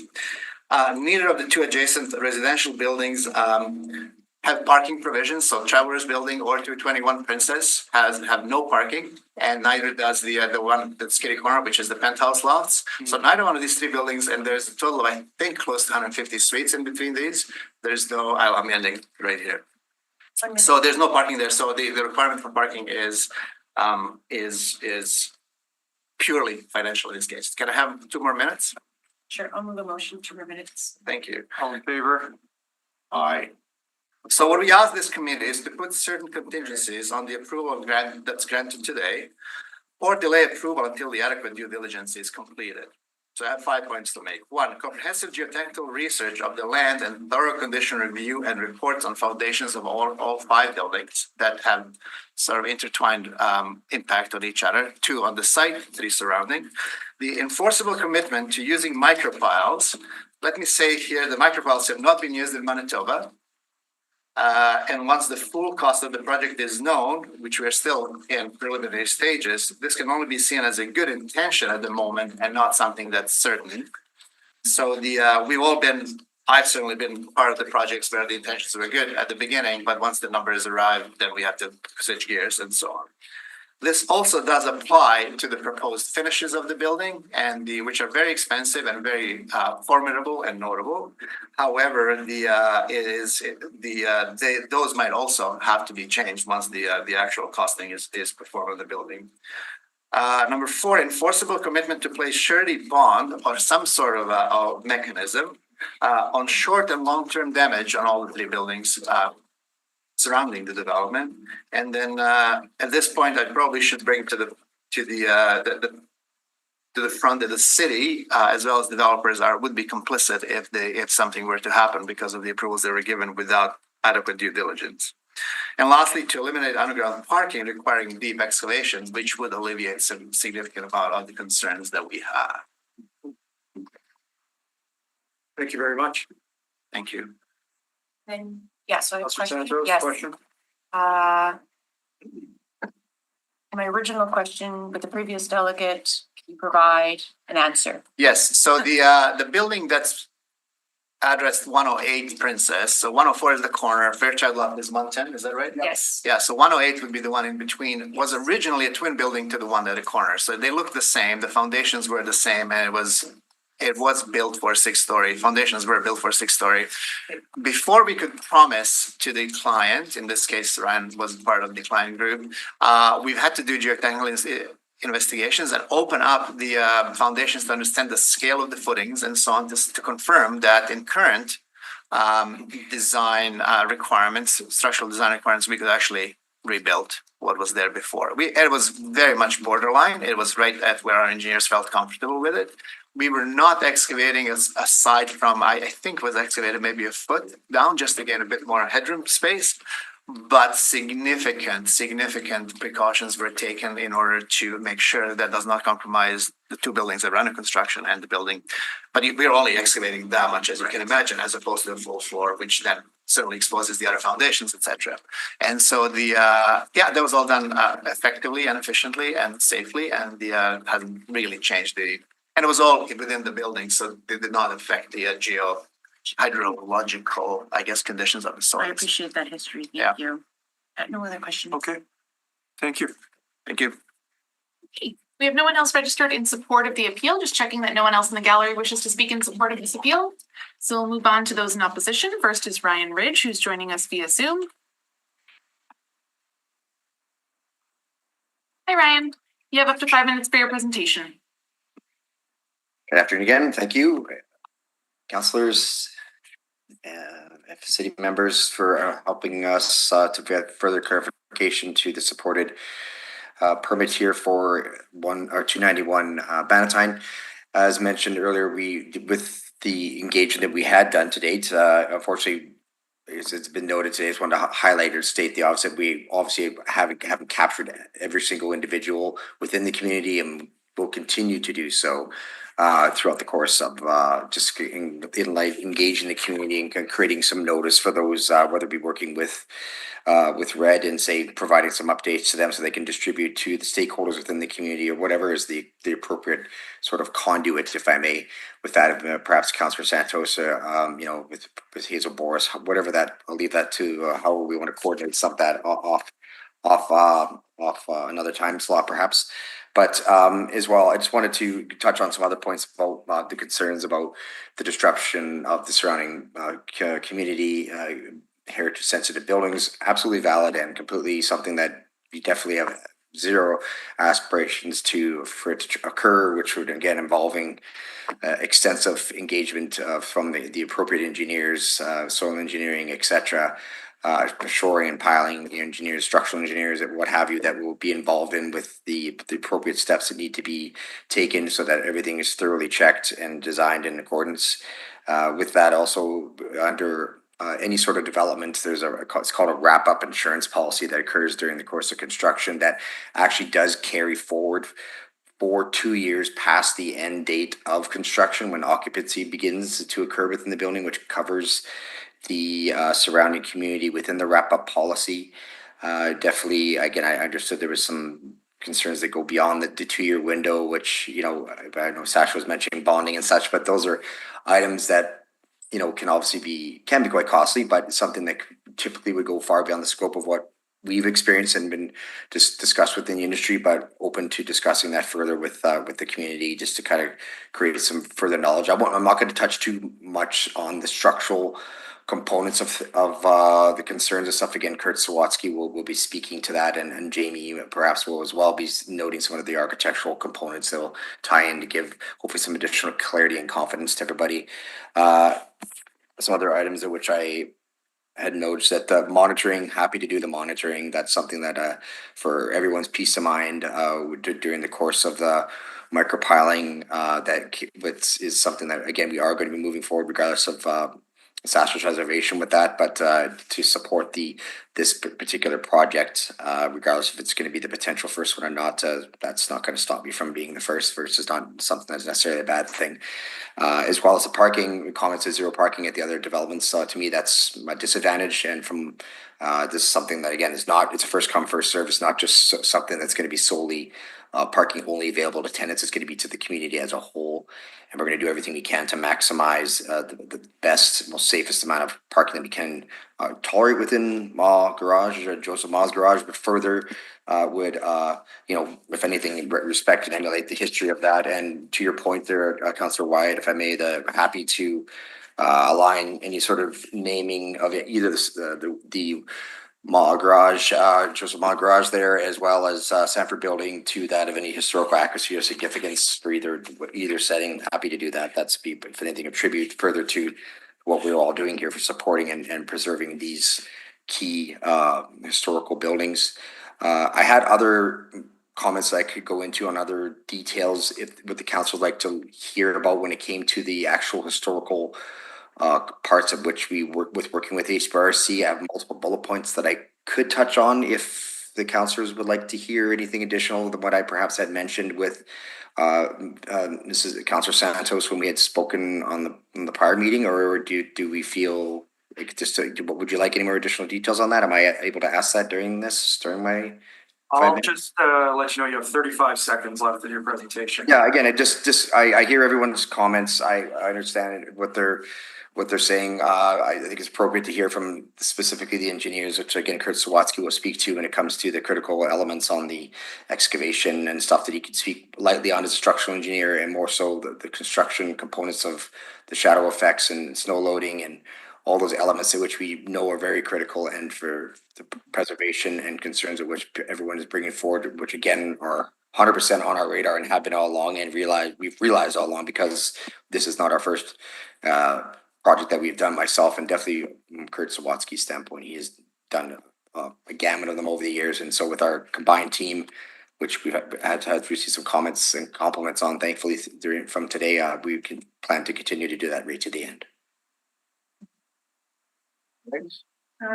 Yeah, Councillor Santos? yeah, just a follow-up question to the parking garage. I guess, like in the downtown, we don't necessarily need to need parking there. There is no parking requirement. And can you speak to me, like what would happen if, let's say you could still offer parking, but it would be above ground parking and you would just have 2 levels of the parking versus going into the ground? It's part of what we've designed for it, and being considered to what has been identified to date on the surrounding buildings, that it's not going to be as compromising, even though there's concern and noted that we aren't is going to be as significantly impacting as people are alluding to, and out of their perhaps legitimate fears or not. But our intent is to take full steps again to preserve all steps of the construction, especially when for the footprint within the mods at which we were required to do so, which again is part of the overall business model. And I guess I just want to challenge a little bit, because I've heard from other developers sometimes, no parking requirements in the downtown is better. So I guess I'm just trying to challenge a little bit of your thought process on why you would be offering so much parking in the downtown. I was not, I don't remember. I thought you were offering it to the residences. I wasn't aware that you were going to be renting it to the rest of the community. Not like downtown parking is there's definitely a shortage. I get that, but sometimes, we know that we're trying to move away from more parking in the downtown. We're trying to revitalize surface parking lots, et cetera, in the downtown. So help me understand a little bit of why you feel you want to do a large amount of parking stalls, I guess. I think someone had said 60 parking stalls. As much as we're looking, again, that's still working through within that. I guess at this design stage, it's not something that we can have the ability to focus on 100% right now, but it does protect by creating that. It's going to be an enclosed, heated, secure space. So that's a benefit. It's not just going to be an open parkade. It is provide a lot better, for all styles of vehicles, whether it be a combustion or EV style of vehicle, vandalism, any sort of things that helps to protect gets those vehicles off the street, frees them up for I guess patrons or sort of transient sort of traffic, and allows the residences themselves, being that we're in the prairies and more of a sprawling city. I find that it's definitely something that we should look to have as a critical amenity. I actually again come with a little bit of a different book of thinking, that we are compromising ourselves and limiting ourselves as a growing downtown, because it still is quite not as dense. The densification hasn't hit that critical mass that if we do not offer the parking within, we will continue to have that lack of maybe as much traffic, perhaps, and people that are having to travel from further distance to park to get into, say, the desired area they want to go for lunches or shops or whatnot, because of just how much potential overflow that would come from the residents themselves. Never mind from the 9 to 5 people that they're pouring into the downtown or just popping in for a quick lunch or whatnot. It's just something again that it's just we feel that it's a good amenity. and something that we feel from other developments that we've done, including the surface parking lots that we're looking at, that we would definitely still incorporate parking within. And this, by far, the Klaus system is the most feasible way of doing so versus doing a multi-tiered sort of concrete style one, which they have their place, but from a dollar for dollar per stall basis, the Klaus system allows you to hit that density a lot more cost effectively and utilize the per square foot spaces that much more because of the automation aspect of it. So. Thank you. Seeing no other questions, appreciate your presentation.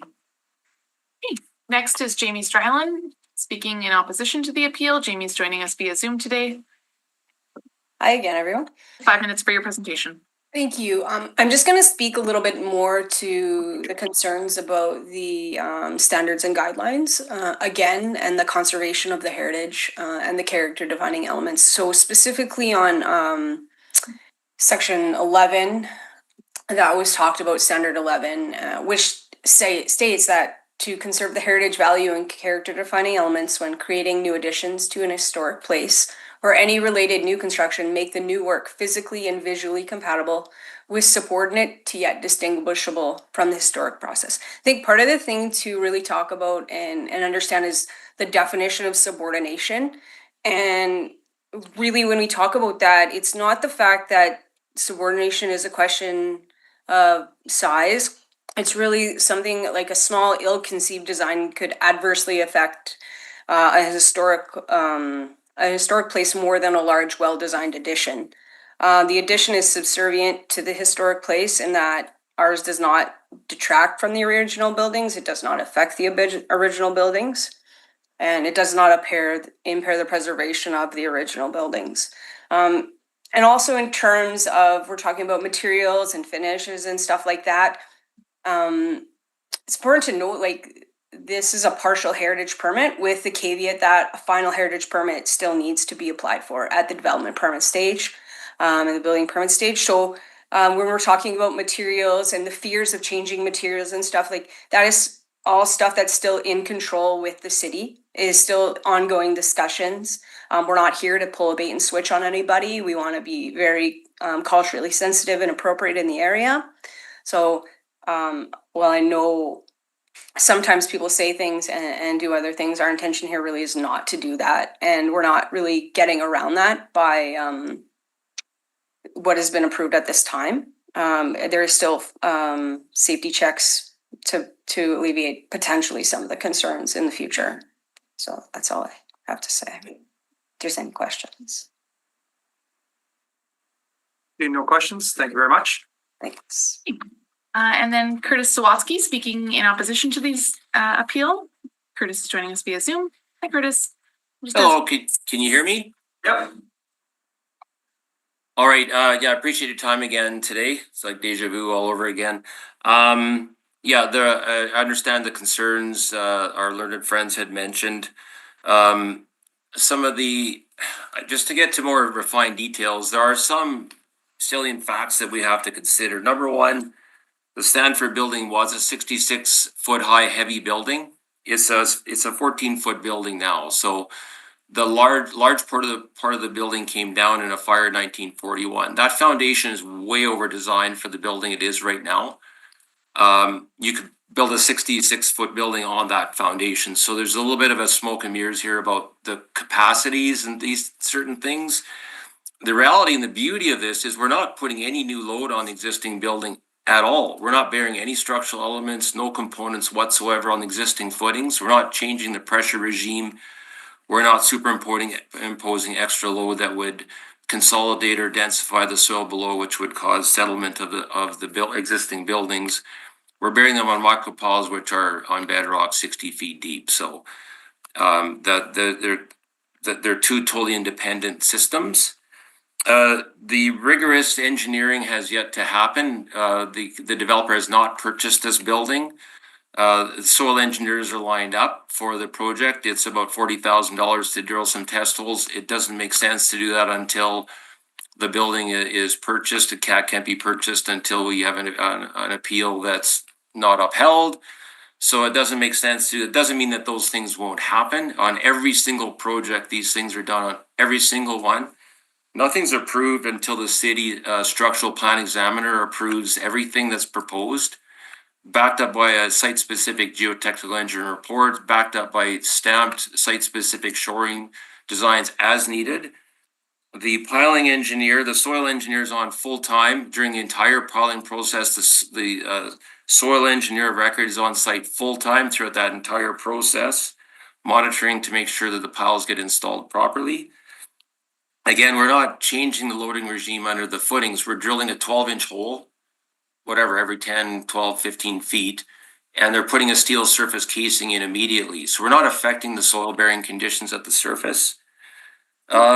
Contrary to comments about a leaky roof through Ma's Garage, whatever it has been for 100 and some years, there is a steady state system there with the soils. So we're not monitoring or we're not changing or affecting anything of the steady state that's been in place for many years. We're leaving the roof as is, and we're digging holes inside the existing building. Again, the rain that has or has not come in, I mean, it might leak a little bit. We're not, geotechnically, we're talking about significant water.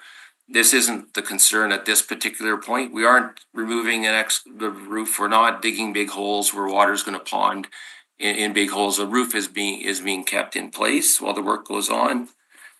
Again, the existing footings bear about 8 to 12 feet down. We are not undermining the footings. To be confirmed with destructive testing, test holes will be dug in advance to expose existing footings. The more we open and inspect them, the better they are, because there's less lateral pressure on the footings. So that the testing to expose those footings doesn't harm those foundations. We just would expose to find out how deep they are and adjust the design accordingly. Yeah, the hydrology, we could get the geotechnical engineer can talk about the hydrology. Introducing water in certain situations is not necessarily a concern per se. It's to do with the plasticity index of the soil, which is done with laboratory testing. Certain clays can have a lot of soil, or water, some don't. Some swell a lot, some don't. It's the liquid limit and plastic limit, which is a plasticity index, which is what the soil engineer would tell us in the first place. Again, we're not expecting any additional water to gush through the roof in significant quantities that's already there and establish a steady state. One little quick thing on the parking thing, just to augment to what Ryan was saying. If there is 40 stalls out of 114 residents, that's about a third. So a third of the people in that building would have stalls. So it's not, you kind of don't have to have the stalls, but sometimes sometimes certain people do have cars. So putting a third of the stalls in there is not necessarily encouraging car use. It's kind of just hitting a demographic that potentially might have cars. And again, the regular bylaw is 1.5 stalls per unit. So if you did 114 stalls, you need about 215 stalls for 114 units. So having 39 or 40 stalls. Your 5 minutes there. Yeah. If you want to wrap here in 10 seconds. Yeah, so in other words, if you normally would need 220-ish stalls and you have 39, I don't think that's an overbuild in terms of the city bylaw. Even though it's not required, that's just a comment. Okay. Downtown doesn't require. Right. Yeah. Okay. Councilor Santos just noting that downtown does not require any parking. Yeah. Okay. Don't. I don't see any questions at this point in time. Thank you. You bet. Next speaker is Cindy Tugwell in opposition to the appeal, and Cindy's joining us in person today. Okay, councilors. Oh, welcome back. Okay, I'll stay in my lane today. Historical Building and Resources Committee has not approved this with a heritage permit. I guess, again, I'm speaking to my expertise of over 3 decades of working with this committee, and we have agreed to disagree on many, many issues. And I disagree with people that if the HBRC disapproves this, then there's something critically wrong with the project. So I'm going to go back to your issue about how do we address this. And There's no community representation on the HBRC, and I've brought this up for decades to City Council, and it's never been addressed. You have representation from the Government of Canada, the Province of Manitoba, the Manitoba Association of Architects, Professional Engineers and Geoscientists, and the Association of Landscape Architects, and 2 private citizens. You tell me out of that group who's reaching out to the public, because I agree, the Exchange residents deserve better. They've invested huge amounts of money, but also the building owners deserve better, the adjacent building owners, the businesses, all the nonprofits that are tenants in these buildings. And we argue that some of the things that HBRC are doing are not consistent on each project. So this project, there seems to be an incredibly high standard, which we appreciate, and we would have liked to have seen on many other heritage projects that I won't get into again today. But we want to know where's the consistency, and we've heard this time and time again from developers that one project may get scrutiny, others get by.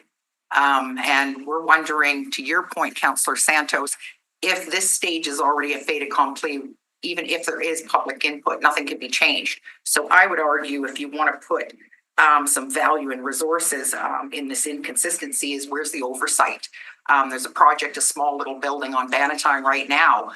One of the residents called me. They took off some character defining elements on the facade. I contacted the heritage planner. They were unaware of it. They got a permit based on doing work and putting it back to the way it was.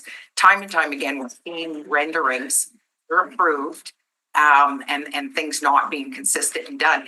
I think what the planning department should look at, or the heritage department should look at, is oversight once the permit is given, that somebody be mandated. They used to do it. I don't know, maybe Mr. Kowalski can speak to that, but they used to have people during the project, during its undertaking, they would have people go and evaluate to make sure that these steps are being taken. So not leaving it just to the citizens to catch it.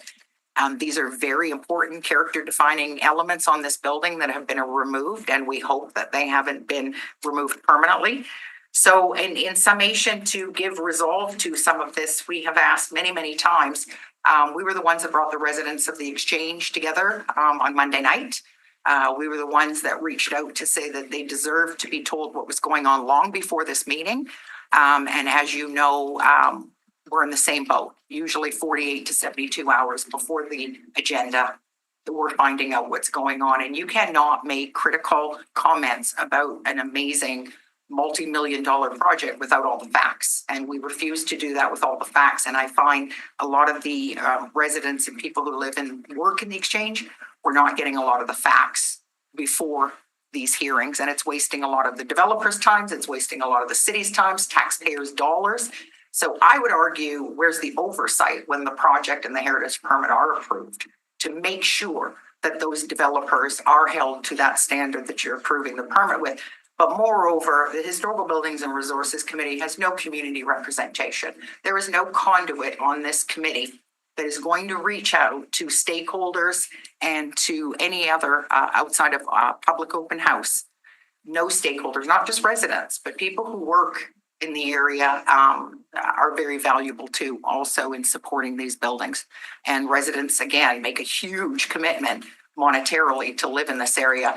So maybe it's time to look at your structure, because the template of the HBRC, I believe, has never been changed. Even when the bylaws were amended radically in 2014, this committee structure and template was never changed. And we have asked for decades for at least conversation about it, which has never come into fruition. So that may help going forward with other projects or holding people accountable. Thank you. Thank you. See, no questions? No, I have a question. Oh, Councillor Wyatt? So the definition of insanity is keep doing the same thing over and over and over again, expecting to get different results. So we're doing the same thing over and over again. I've sat on this committee, I've sat with hearings with you on the side. Why are we constantly just doing this the same? What is going on? We You want really, my honest answer? yeah, please, I want your, of course I know I want your dishonest answer. No, I want your honest answer. Well, sometimes people don't want the honesty. I want it.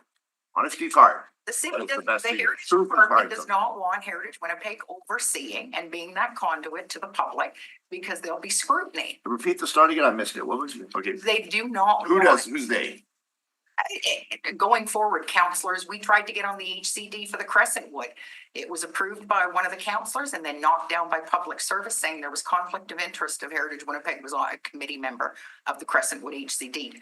How is What does it? HCD stand for? Heritage Conservation District, which Crescent Wood and Armstrong's Point both have. I believe if you look at the definition of conflict of interest, there's some monetary gain. We are the most impartial at the table here. City has lots to gain monetarily. Developers have a lot to gain. We're the impartial person that would like to work with the city. And I'll tell you the reason why I was so happy that we worked with the developers is because we finally, for one of the first times, got to sit at the table with the heritage planner during these discussions, which is unprecedented. Yeah, I see it as a form of accountability, really. So, Absolutely. I've created a group I'm working with on a major planning exercise in my ward. We created a residence committee. We've been working for a year. You know, and I asked the community, do you want to be, 10 residents? I made a point of putting a couple residents who I know don't like me, and will hold me accountable. And that's a good thing, I think. Well, and also to your point, that you don't just want residents because they live here, they go. You want an organization that is stable. We've been around for 45 years. We were created by the city and the province to be cooperative.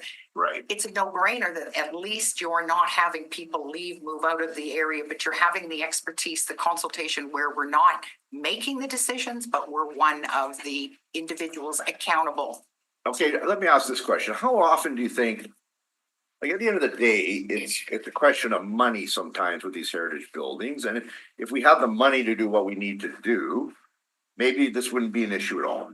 There wouldn't be an issue of the process that we were talking about, because it really doesn't matter. You could be on the committee, but if we don't have the money to do it, well, really, it doesn't matter at that point. And that's one of the challenges that we have, as you know, Cindy. But Councillor Wyatt, time is money. And if these developers have delays and red tape and delays, that is huge amounts of money. Many will walk away. I think I hear from all the developers that do heritage restoration in the area, they're saying there's no consistency in the city. What one is held up to, another isn't. A standard that some are held up to. Maybe it's because we've delegated a lot of authority too over time. But consistency would go a long way so that they know what the playing field is and they know this is the expectations, not this is going to be. Do you think the city really cares about heritage anymore? Do you think people out there give a damn? Councillor Wyatt, I want to know. I'd just like to know. What do you think? I think Some of the average people. I think a lot of people do absolutely care about their heritage. Absolutely, 100%. All right. Thank you. So David Pinsato is next to speak, but I don't think David is here any longer. And Chris Graves is also registered to speak, but I think Chris has left. So just confirming that there's no one else in the gallery that's looking to speak in support in opposition to or with respect to this appeal. No one else? Okay. So if there are questions for the public service. Now, talk to me about the partial approval again. Sure. What does that mean, partial approval? Through the chair. Chair. The heritage permit that was issued is an approval of the overall massing, height, setbacks, bulk. We have not yet received detailed construction drawings. That would be a separate permit application. Okay. So We're not gonna finish. does that mean what about all the engineering sides of it? Like I heard from the delegate that they need to do all this testing and all that stuff. So that still needs to be done prior to issuing a heritage permit. Is that correct? Is that the correct understanding? Okay. Could you explain to me what would be required by the city? Because I'm hearing there's other testings that need to be done from other people. Like I'm not an engineer, I don't understand, but could you list out to me for the public record what testings do you guys require prior to issuing a heritage permit? And through the chair, I'm not an engineer either, and but you should have a list. I don't personally have that list when they come to the building permit stage, and we're reviewing all those measures that were talked about in terms of protecting the adjacent buildings. That would be dealt with at that phase. Currently, we're dealing with, and this agenda effectively is dealing with, is the overall massing consistent with the heritage standards and guidelines is really the question we're trying to answer today. Okay, but we've heard concerns that the massing is an issue. So, what you're saying to me is Heritage is saying they support the massing, but then they won't issue the permit until what again? Do you mean the building permits? No, the heritage permit. This is what we're talking about is the heritage permit, right? Right, and yeah, and I can certainly clarify that a little bit. And I think the developer's intent in seeking a partial permit just for massing height and setback is to have some assurance that it's worth their time and money and effort to, you know, as Mr. Sawatsky said, to bring in those engineers and bring in those specialists that then can help develop that detail engineering that's required to get to the Oh, next so you're phase. suggesting we do sorry, I am like really confused. And the approval, now. if A this partial item is approval. approved, then that is approval of, again, of that massing and of that overall concept. That will Okay, give them the just green light. concept, okay. And then a heritage permit would not be provided. Second heritage permit would still be Second required. heritage permit. Do we go through this appeal process again on a second heritage permit?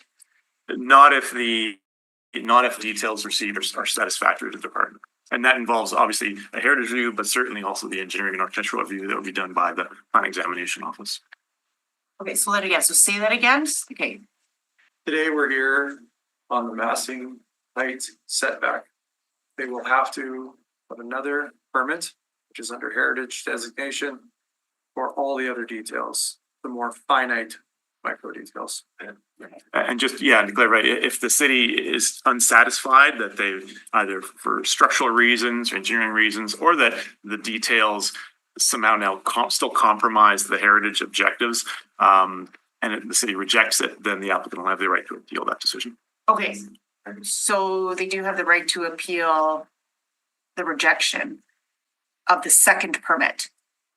Okay, and that comes to which body? This one. Subject to all the geotechnical stuff that they had suggested they would do. Okay. So why is Heritage Winnipeg concerned? What are they concerned about? What is their opposition? What is the nature of it? Well, my understanding is they're here in support of the development. Sorry. I don't know. I heard concerns about it. I don't.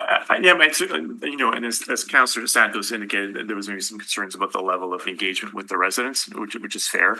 Our process simply set up that if a developer is compliant with city expectations, there is no public forum. That's simply the way downtown development's been for the last 20 years.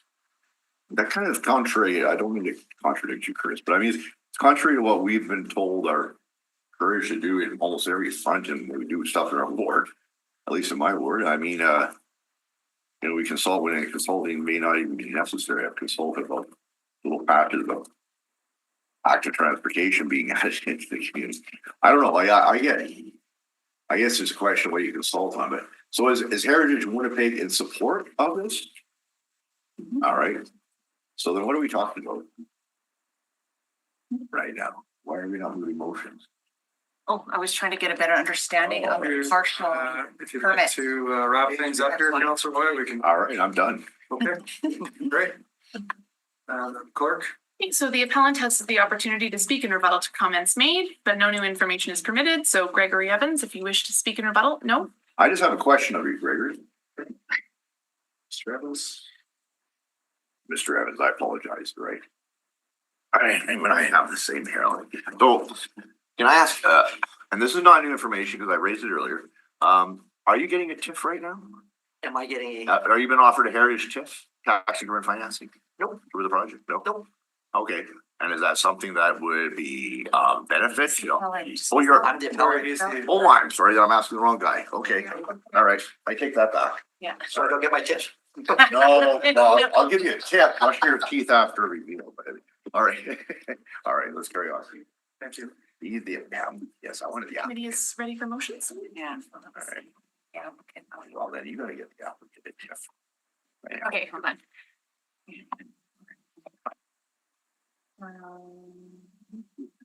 So this is a partial, it's different. Partial. Page number 3. Where am I here? Remind me where I'm at. Item number 2, page number 3. Oh, Okay, I'm gonna need some clarity because this is a partial permit. So Madam Clerk. how does this work for the second paragraph if it's a partial permit? Or is it because, My understanding, if the public service would like to confirm, yeah, this is a heritage permit. but it's a partial heritage It permit. may not cover all aspects of the development. Okay. Okay, So this is essentially part one of a two-part series. okay. Stay tuned. Achievable. Okay. Again, that's just on the massing. And what was the other two you mentioned? Setbacks. Okay, massing setback scales, okay. I think I'm supportive of that, but, okay. So I move, that the receipt of public representations be concluded. All in favor? Aye. Opposed? Carried. Okay, I move that the appeal be denied and the decision dated April 11, 2025, issued by the principal planner, urban planning and design division, planning, property and development department to be confirmed. All in favor? Aye. Aye. And I move that the appeal hearing be concluded. All in favor? Aye. Aye. Opposed? That is also carried. Please note the committee has made a final decision on this matter, which is not subject to further review. Thank you. You know, 5-minute break. Sure. We'll take a quick 5-minute break before we get into reports. Thank you, gentlemen. You're staying? I'm going to leave you. He gets to go. Ah, lucky.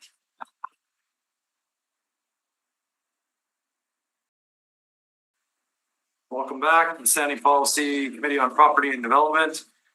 For this June 11th, we are now into our reports. Report number 1 is a request to refund the inspection fee associated with vacant building, empty building fee invoice for 275 Renfrew Street. Yes, Councilor I White. apologize for driving, Mr. Chair. Okay, is it possible to add 2 items to the agenda?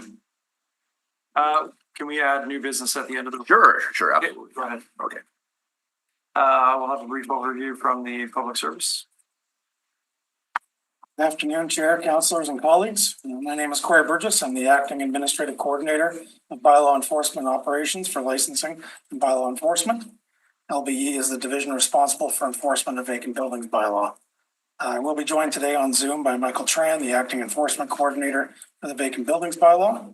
Mr. Tran will be available to provide any additional specific details related to enforcement at this location. Mr. Chair, for brevity, I am prepared to provide a brief overview of 2 report items. Both are refund requests pertaining to 275 Renfrew Street. The fact of the case are connected and our statements for the record are similar in both cases. Okay, we can do that. Items number 1 and 2, refund and waived inspection fee, please. Go ahead. The Vacant Building Bylaw 79/2010 was adopted by council to regulate the condition of vacant buildings and discourage boardings. The bylaw provides guidelines for property owners to maintain their properties. One of the main objectives is for the safety of first responders and for the overall safety and well-being of the community.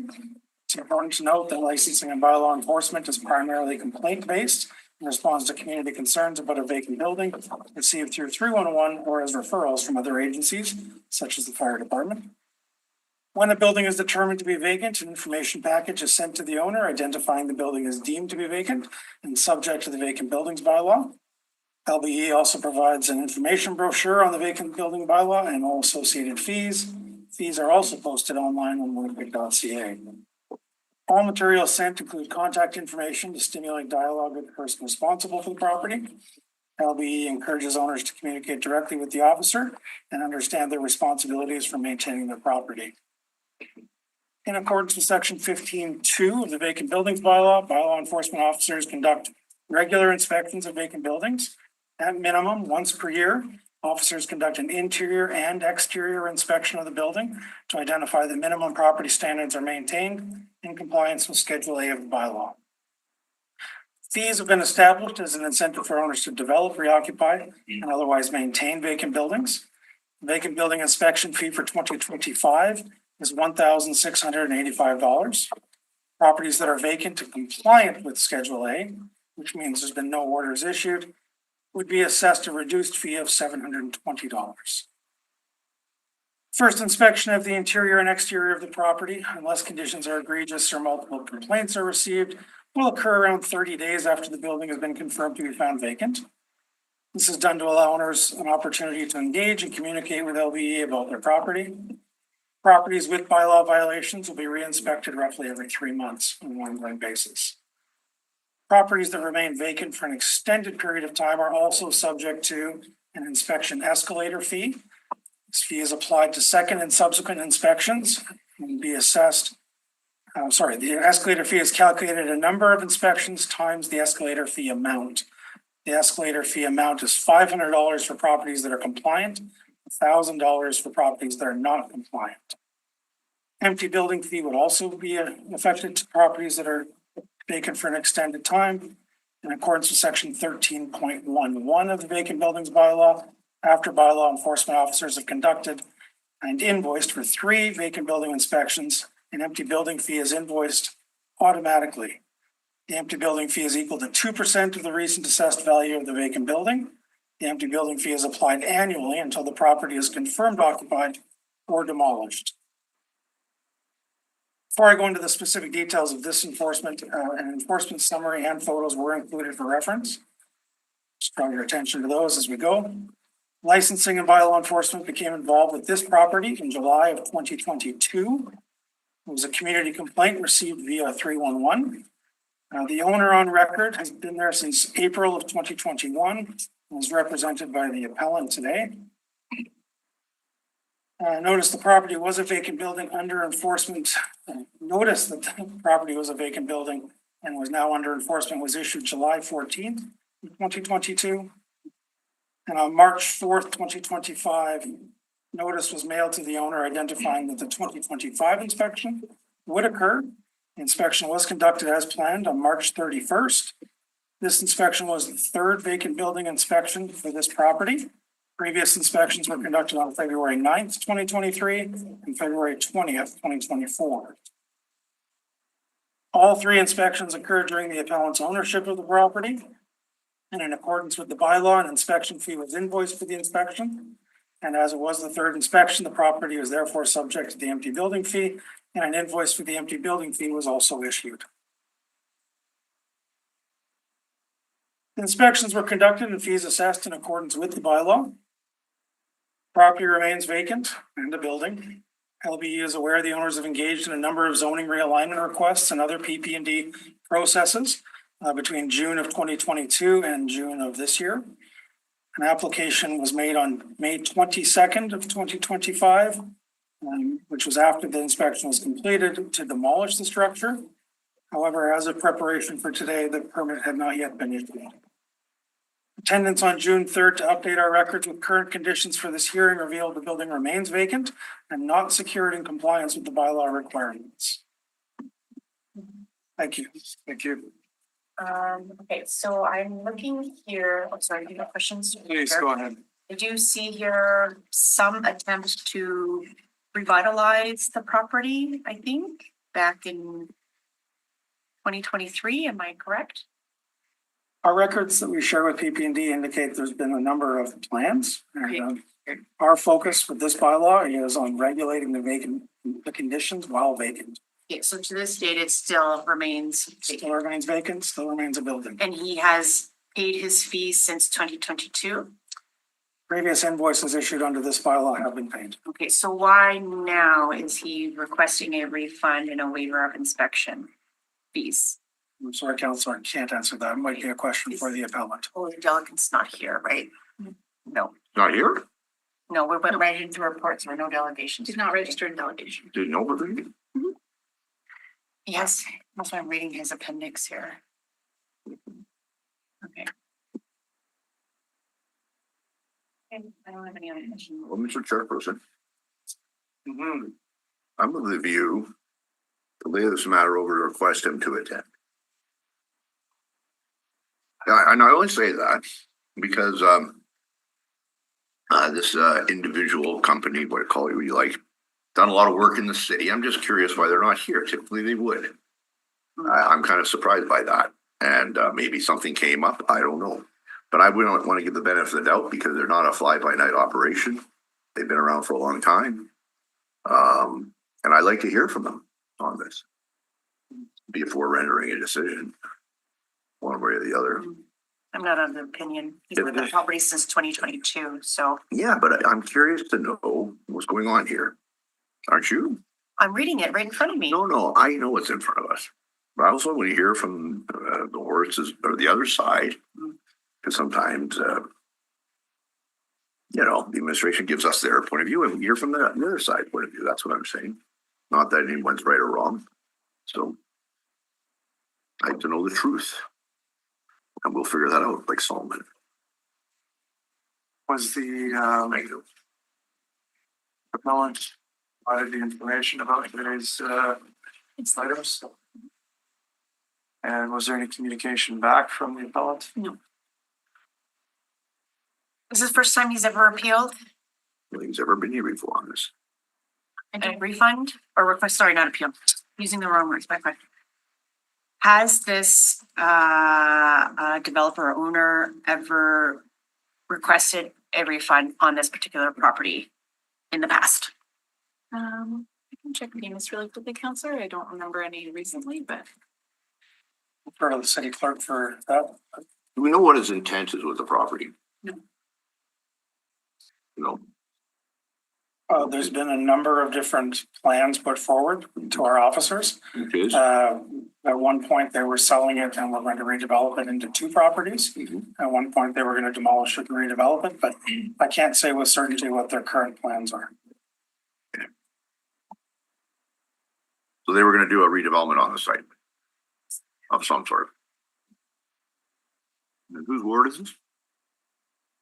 It's River Heights. It's an area that is attractive for redevelopment then. Would you say like it's an attractive area for redevelopment? Mr. Burgess is here today to speak to the enforcement. So, What do you think, Jane?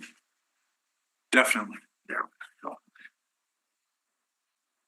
Well, I treat every vacant property the same, and in my opinion, I have not seen any proof that he's moved forward except for a couple of applications, and until that, they need to pay and they need to bring their buildings up to code, boarding buildings up to code, and I can see to date it's not even boarded properly. March 31st, 2025, looks like just the door is boarded, but not the windows or anything. And Right. I see some material on the side, and to be quite frankly, we see that this can be an appropriate thing for the inner city, but not in this side of the city. So I get a little frustrated when we want to have them to come in. So Those what was the date on those photos? March 31st, 2025. Oh, do we have more recent photos? We have photos from June 3rd. We just didn't have them available at the time we needed. And what do the photos from June 3rd show? The property conditions, there's a fence now around the property, but Okay. substantially, it looks the same as it does in the photos Okay. from March 31st. So With the the windows are not exception, the boarded rear up? door looks like it's been tampered with. And we have one window that's only secured with a tarp and tape. I'm ready to move a motion. Do we have anybody living in there? No, it's vacant. No. Do we have anybody squatting in there is what I was trying to say. The evidence at this time does not suggest there's been any activity of that nature. Have the one thing at least been called to the scene in any way, shape or form? I do apologize, I haven't done that consultation for the preparation for this. Our focus today when we attended was on the invoice and whether the inspection had occurred and that an invoice was filed. I move that the conditions outlined in section 24 of bylaw 79/2010 have not been met, and the request of the refund of the fees associated with the empty building fee invoice 1432243-154 dated April 9, 2025 be denied. all in favor? Aye. Opposed? It's carried unanimously. Okay, I'll move on to the second one. I move that The second report requesting a waive inspection fee. I move that the conditions outlined in section 24 of bylaw 79/2010 have not been met and the request to refund the fees associated with Schedule A inspection invoice be denied. Favor? Aye. Aye. Opposed? It's carried unanimously. Moving on, item number 3, unsafe conditions response team pilot project.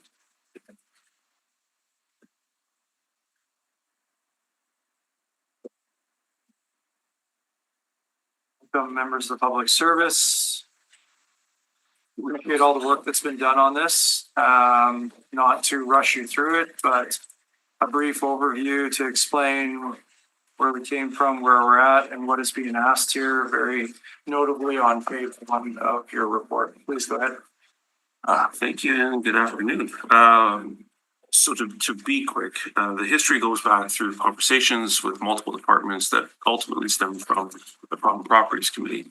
And what we ended up doing starting in approximately late 23, early 2024 is review how we approach our response to various problem properties, but most notably those that have been hit by fire, demolition, partial demolition, rubble piles, that kind of thing. And what we found is they all fall under the unsafe conditions as defined in the Winnipeg Building Bylaw, Manitoba Building Code. And so from that, we sort of determined that it's best to fall to planning property development to do the enforcement on these properties.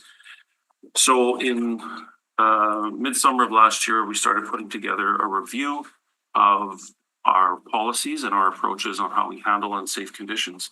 And what we found were that we were responding within the appropriate timeframes with that initial attendance at those properties. But where a gap emerged was in the follow-up. And so what we ended up doing is moving that initial review from inspections to the enforcement unit. And now I've got 2 enforcement services officers who have received some training from the inspections branch in what to look for. And we've decided to target, as a pilot project, fires at residential properties. So this team has been out working since mid-November. And the numbers are here. We've done more than 300. It's probably more than 400 now since this report was written. Inspections at either new fire or existing fire rubble piles that were already on board. And what we've done with our processes is the initial response will be within 1 to 2 business days on receipt of the information. So whether that comes from fire, whether that comes from a complaint through 311 or a referral from the inspections branch, or anywhere else for that matter in the city, will attend. And from there, we will write a bylaw violation notice, a BVN. We'll give them 7 days to respond to that, because at the end of the day, the building bylaw still requires that the owner is responsible for their cleanup and maintaining their property. And so when they don't respond to us, or they tell us they can't respond to us, we will then issue an order, and that order will carry 30 days for compliance. And at the end of that 30 days, if there has been no response from the owner, and we haven't been able to speak to them, or they've told us that they're not going to do it, whatever that conversation looks like, then we're going to refer the remediation by referring the order to municipal accommodations. And municipal accommodations then will go through their processes of contracting a demo contractor to do the remediation at these properties. So when we get to where we were before, our average timeline was probably somewhere between 400 to 500 days. Right now, we're reducing it by engaging with municipal accommodations. We're down into the 270-day range, maybe a little more, maybe closer to a year. But we've managed to knock off some time. We continue to go through our processes and make improvements where we can. One of the things we've been able to do is act as the demo permit applicant. Typically, a demo permit application has to be submitted by the demo contractor.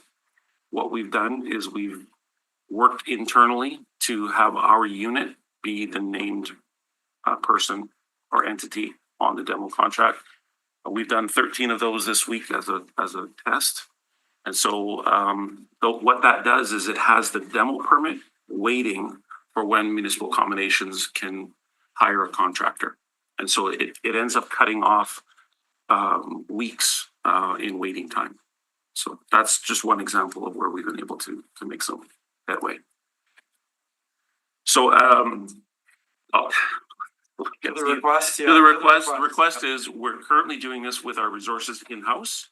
And we're asking that for the rest of the calendar year, 2025, that we get funding for that.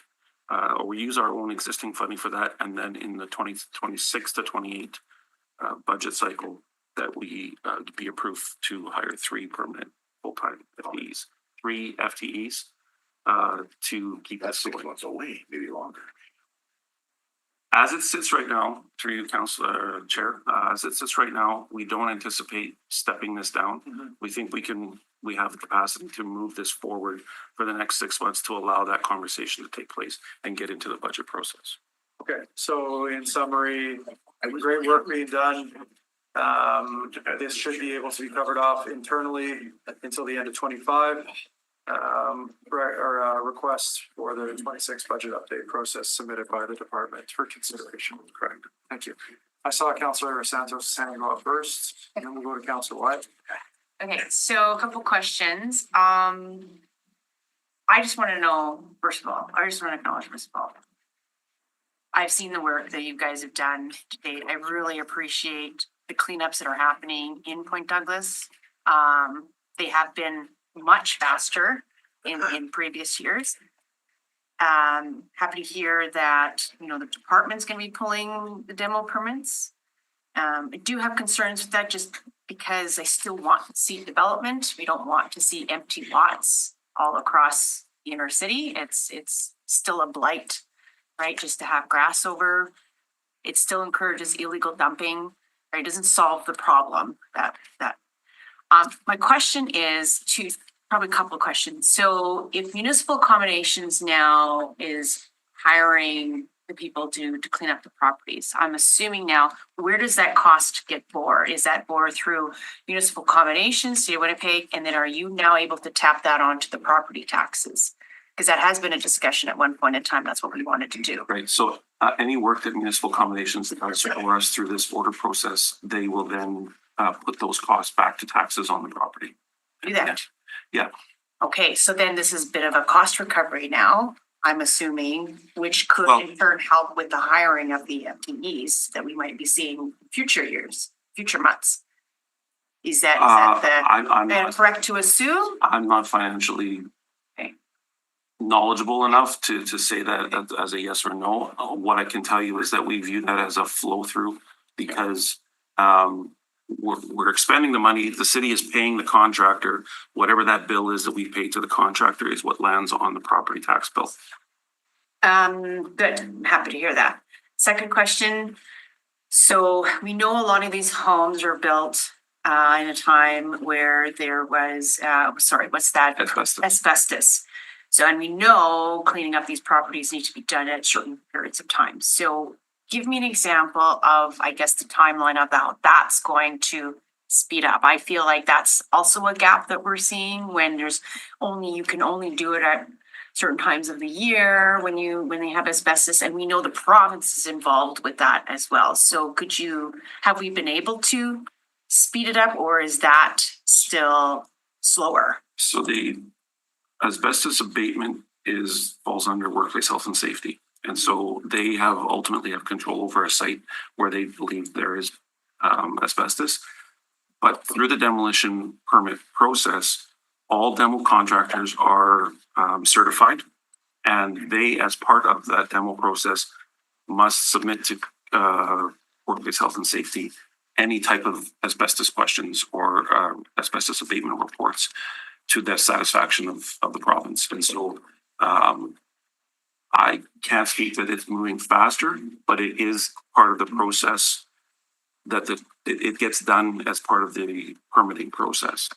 So they won't, and if it starts without, if the demo starts without that, place health and safety will work and shut them down. So I guess during the couple of months that you've already started doing this, did you feel or say that the province has been pretty much on board with fast tracking a lot of this? Well, I wouldn't call it fast tracking. What I would say is that they are aware that when we are putting our applications in, that it's to get the properties cleaned up.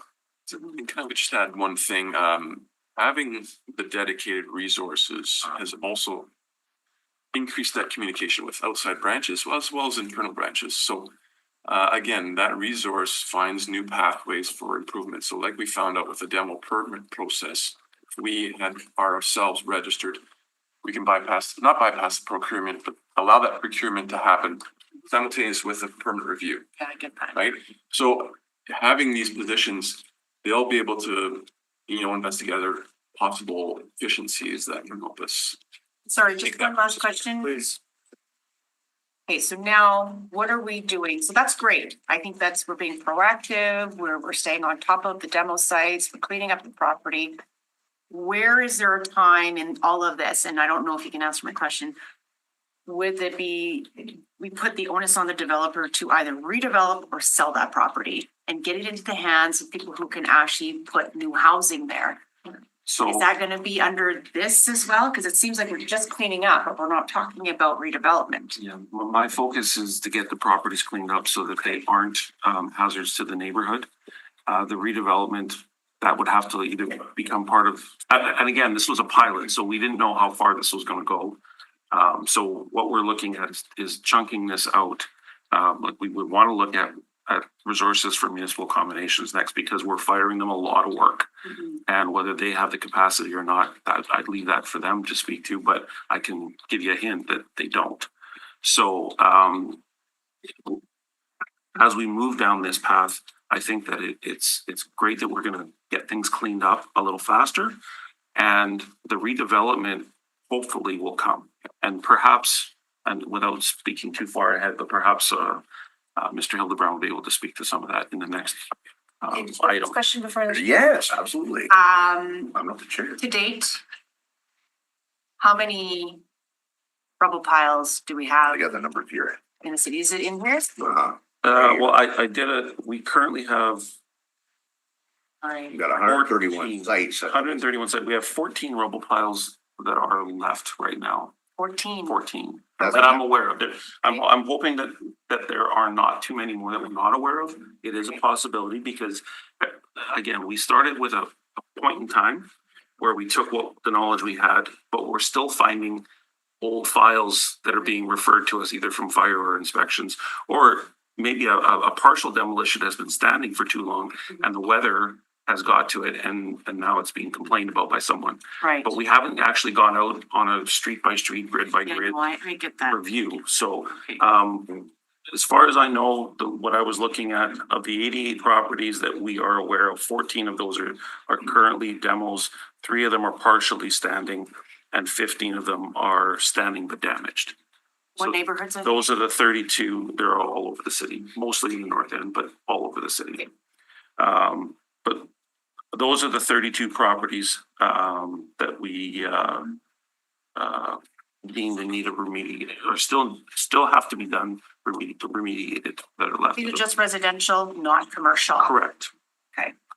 Because part of that is commercial inspections is very, very, they're a little more ahead of getting things taken care of than on the residential side, just by nature of businesses want to reopen. I think. Okay, Yeah.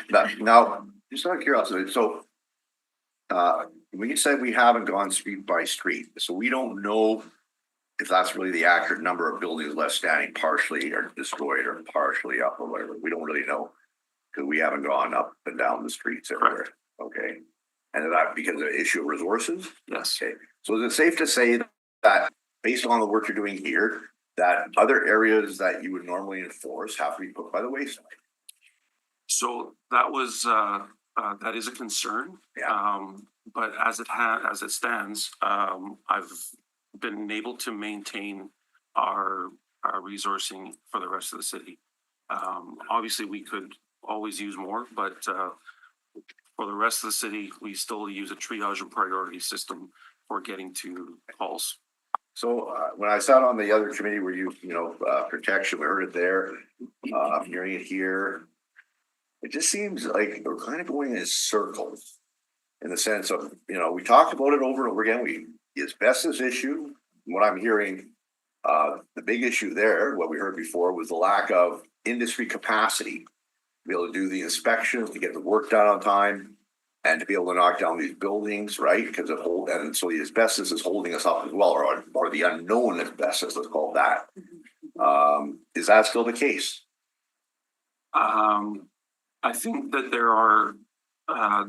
there is capacity there, and it depends on who's hiring, because when the property owner is being responsible and going through the hiring, then they want to pay, they're usually only willing to pay what their insurance company is willing to pay, and that might not necessarily meet the full cost of that remediation. So whether it gets done by them or not, we don't know. Then eventually it comes to us. We issue the orders, it goes through the process, and now the city's doing it. We have, I believe, municipal accommodations, I could be wrong on this, but they've got a handful of designated contractors that they go to for this type of work because they're reliable, they're knowledgeable, and they get. I hear you, but we were in another hearing on this, I think a month or two ago. We heard from somebody who said it's like taking months to get the asbestos guys because they're so busy. Well, that would be a something for the province to comment on. Okay, no, I hear you, but I guess, and I appreciate everything about you, Jack, don't get me wrong, like, and your team.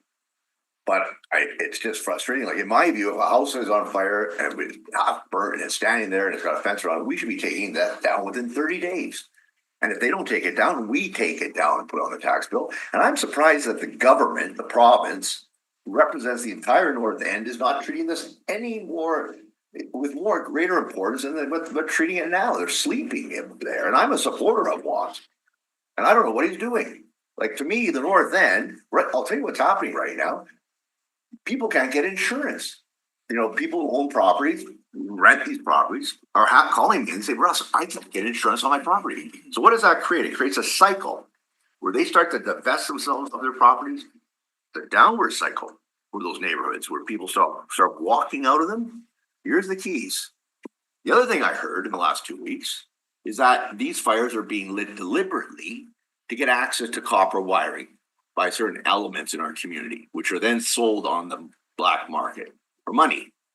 And where people who are apparently struggling with addiction are just simply given, here's $100, $200, go burn down that building. Go down, burn that business for us. And it's going on.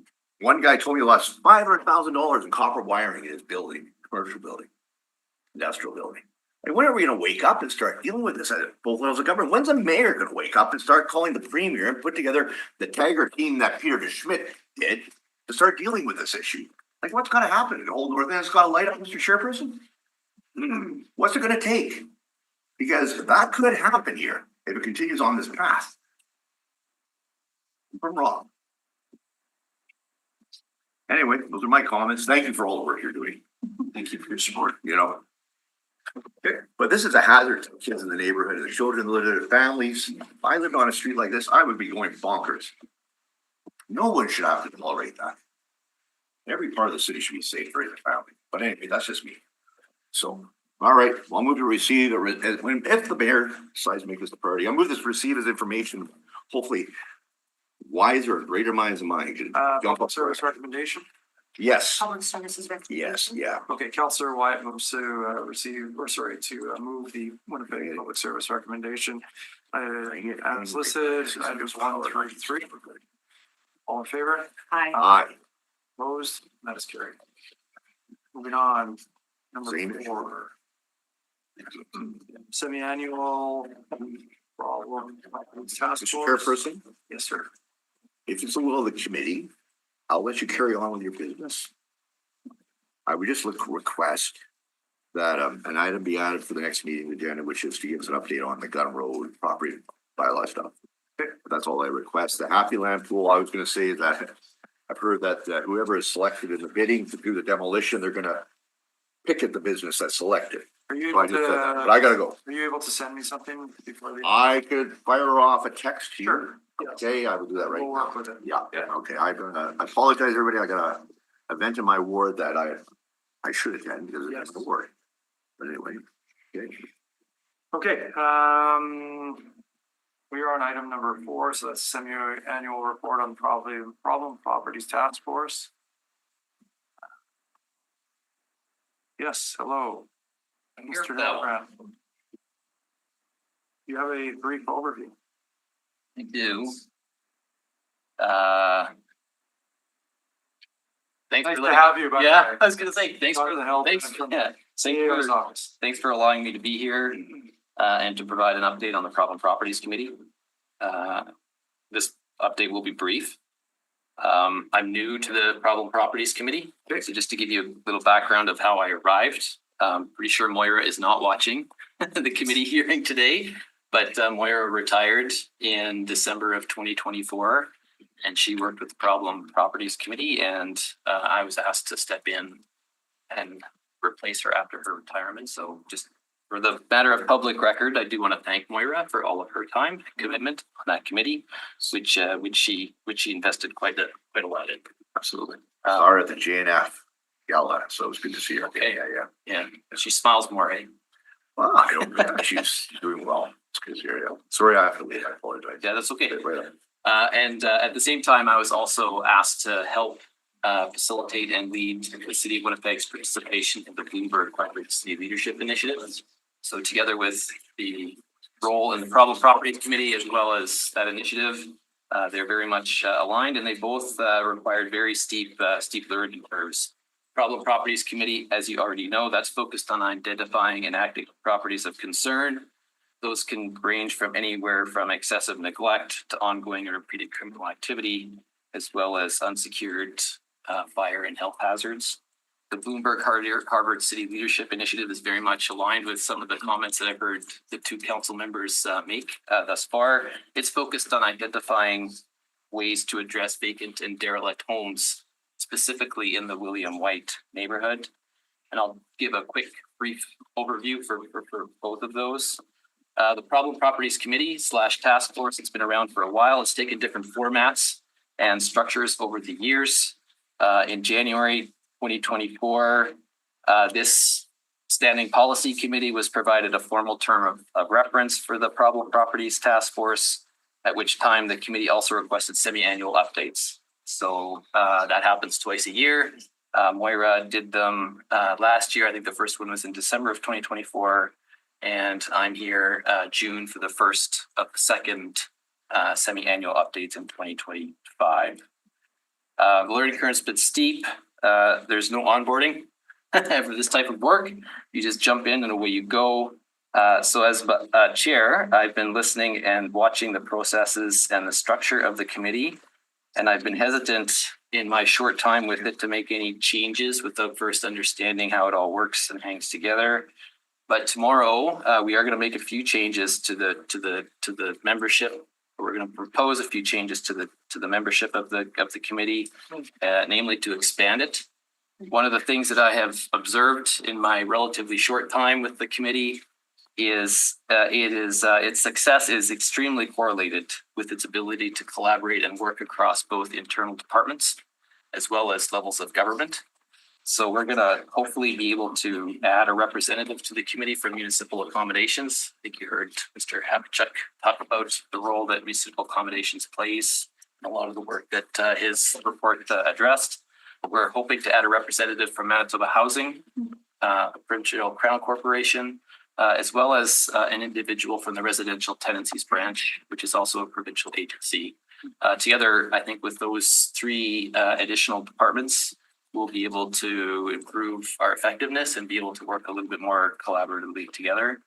I've also watched some of the updates that come from the committee to this committee, and I would really appreciate to work collaboratively with you, Mr. Chair, and as well as the committee members to figure out the type of information that you would like to see on a semi-annual basis that would help you understand and assess the work of the Problem Properties Committee / Task Force, recognizing that there are some privacy and confidentiality issues that are at play with there, but also recognizing the importance of ensuring that as elected members, you have the information you need to assess its effectiveness and its validity and its purpose. So over the course of the next period of time, I would really appreciate being able to figure that out so that I'm able to bring the type of data and information that will be useful to you. Turning quickly to the Bloomberg Harvard City Leadership Initiative, that is a year-long program that cities from across the world are eligible to apply for. It's in its 8th year, I believe, and it's the second time the city of Winnipeg has applied to that program and been accepted. So Mayor Gillingham, on behalf of the city, applied in July of 2024, and it runs the course of the year until June of 2025. So our participation in it began last summer, and it is concluding this month. As part of that program, cities identify a problem or an issue that they want to use the capacity and the resources from that program to address. Mayor Gillingham identified vacant and derelict homes in the William White neighborhood. We are one of 39 cities participating this year, and participation in that program comes at no cost to participating cities. There's no program fee, there's no application fee. All the costs and expenses associated with the program, other than the time committed by individuals like myself, it comes at no cost to the cities of Winnipeg. So since about February of this year, there's been a small collaborative team that's been working on that issue of vacant and derelict homes, again, focusing on the William White neighborhood. And that group of 7 consists of Ashley Pledger. She's our current acting city solicitor. Christian Schmidt, that's our fire paramedic chief, obviously. Sean Hogan, who is CEO of Build. Carolyn Ryan, who is the CEO of Manitoba Housing. Darrell Warren, who is the president of the William White Neighborhood Association. Winston Yee began with us and continues together with John Lorbus from Community Services and myself. None of us are working on this full time. We still have all the other things that we do. So carving out time to participate on this project is always a challenge, but it's been going well so far. Joining us next week is a summer student from Harvard University. That is again something that the program offers, and we did apply, and we were granted a graduate student who is going to help us with research and program development related to that task, an issue that we're working on. And they start on Monday next week, and they're going to be with us for a 10-week period. We don't have everything perfectly figured out. I was listening to Councillor Santos and Councillor Wyatt, a lot of what both of you said about some of the issues facing William White, together with the other 4 housing improvement zones approved by council. We've heard that loud and clear from the community. Tearing down buildings and leaving vacant lots isn't a solution. And they've been very, very clear about what happens when lots are left vacant. And they've told us that's not the solution. We need more. We need something a little bit more in depth, and we need something a little bit more focused. Councillor Wyatt talked about some of the issues and challenges facing residents as it relates to insurance, as it relates to just the value of the housing market. We've heard those as well, spot on. We see and we recognize in William White, as well as other neighborhoods, the housing market there, just something isn't right. It's not working. It's not working right. And we need to figure out a way that we can begin to reset that in a way that won't solve it overnight, but it's going to slowly sort of move us along the pathway to bringing some sort of balance back to the housing market there. We hope through the work of the Bloomberg Harvard City Leadership Initiative that we'll have something to bring forward to council this calendar year. So please be on the lookout for that. And we're, of course, always willing. And I think I have an outstanding obligation to Councillor Santos to come and talk about it, but of course, anybody on the committee, including you, Mr. Chair, if you're interested in seeing some of the work that we've done, more than willing to set something up and talk to you about that. A lot of this work, it intersects with a host of things going on at the city. So it's a challenge to make sure that it fits. So it fits with the work that Kelly Habachuk was presenting right before me. It fits with a lot of the initiatives underway through the Housing Accelerator Fund. It fits with the corporate enforcement strategy that EPC has asked us to come forward with. It fits with the development and deployment of neighborhood action teams. So we're trying to make sure that what we recommend and come forward with, that it fits together and that it complements a lot of the other great initiatives that are underway at the city. At the end of the day, and in conclusion, I know we're called the Problem Properties Committee / Task Force, and it's focused on properties. In my short time, at the end of the day, it really is about people. And it's about a host of significant need, not just in William White, but across many mature neighborhoods. So if we're able to make a small difference in one of those, maybe we can take it and scale it up and move it to other communities that face equally important needs. Thank you. Yeah. Thank you. Really appreciate the work that you do. Happy to see that you're on this now. Hopefully you don't burn yourself out, but I do appreciate a lot of your insight in the work that you do for the city. I'm going to challenge you a little bit here. All right. You made some comments about the Housing Accelerator Fund, and I don't know if you heard my comments in the past that the inner city, very mature, has very small, narrow lots, and the Housing Accelerator Fund, 4 units as of right, malls and corridors, not happening in the Point Douglas community, just for that fact, because these lots are very narrow, side yards are 1 foot apart from each other. So I'm just going to push back a little bit there. That's great that we have Housing Accelerator funds, for projects to revitalize communities, but it's not coming to the Point Douglas neighborhood. I'm just gonna full stop there. Okay, so not just to add more to some of the challenges of Point Douglas. My second question would be, can you tell me to date how many homes now do we have vacant, boarded up buildings to date? I think you came to this committee before and told us the number was 600, 700. We still at that same number. As far as I know, it's published on the website on our open data. Mr. Burgess, who was here earlier, probably could confirm it. That's his department. But last I checked, it is very close to 700. 700. Yeah. And again, it varies, right? From some that are doing good and then some move in, some move out. Yeah. Okay. I think that's all I have. Great. So I hear your point on Housing Accelerator Fund. Yeah. And yes, we're okay. I don't have any other questions. Would you like to move us in? Yeah, okay, so I'll move the verbal report for information. All in favor? Aye. Aye. Opposed? Carried. Thank you.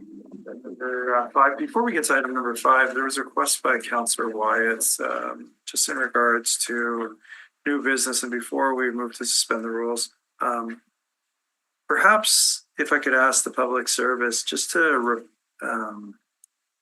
this is specific to Gun Road and the fires that took place out there. Would it be possible for you to potentially prepare something for myself and the committee members offline and, more so around what I'm thinking is the build out there, some bylaw enforcement, and potentially the fallout from those fires that took place and that type of spectrum. And then if that's not what the committee is looking for, then we can pursue it further. Certainly we can do that. Okay. Would that be okay? Okay. Thanks. I think that was the intention. Yes. Thank you. Okay. Good. Thank you. Thank you. Item number 5, Rapid Housing Initiative rounds 1, 2, and 3. This is a progress update. Recommendation of public services to your citizens, members of public service here. Provide us a update, if you could.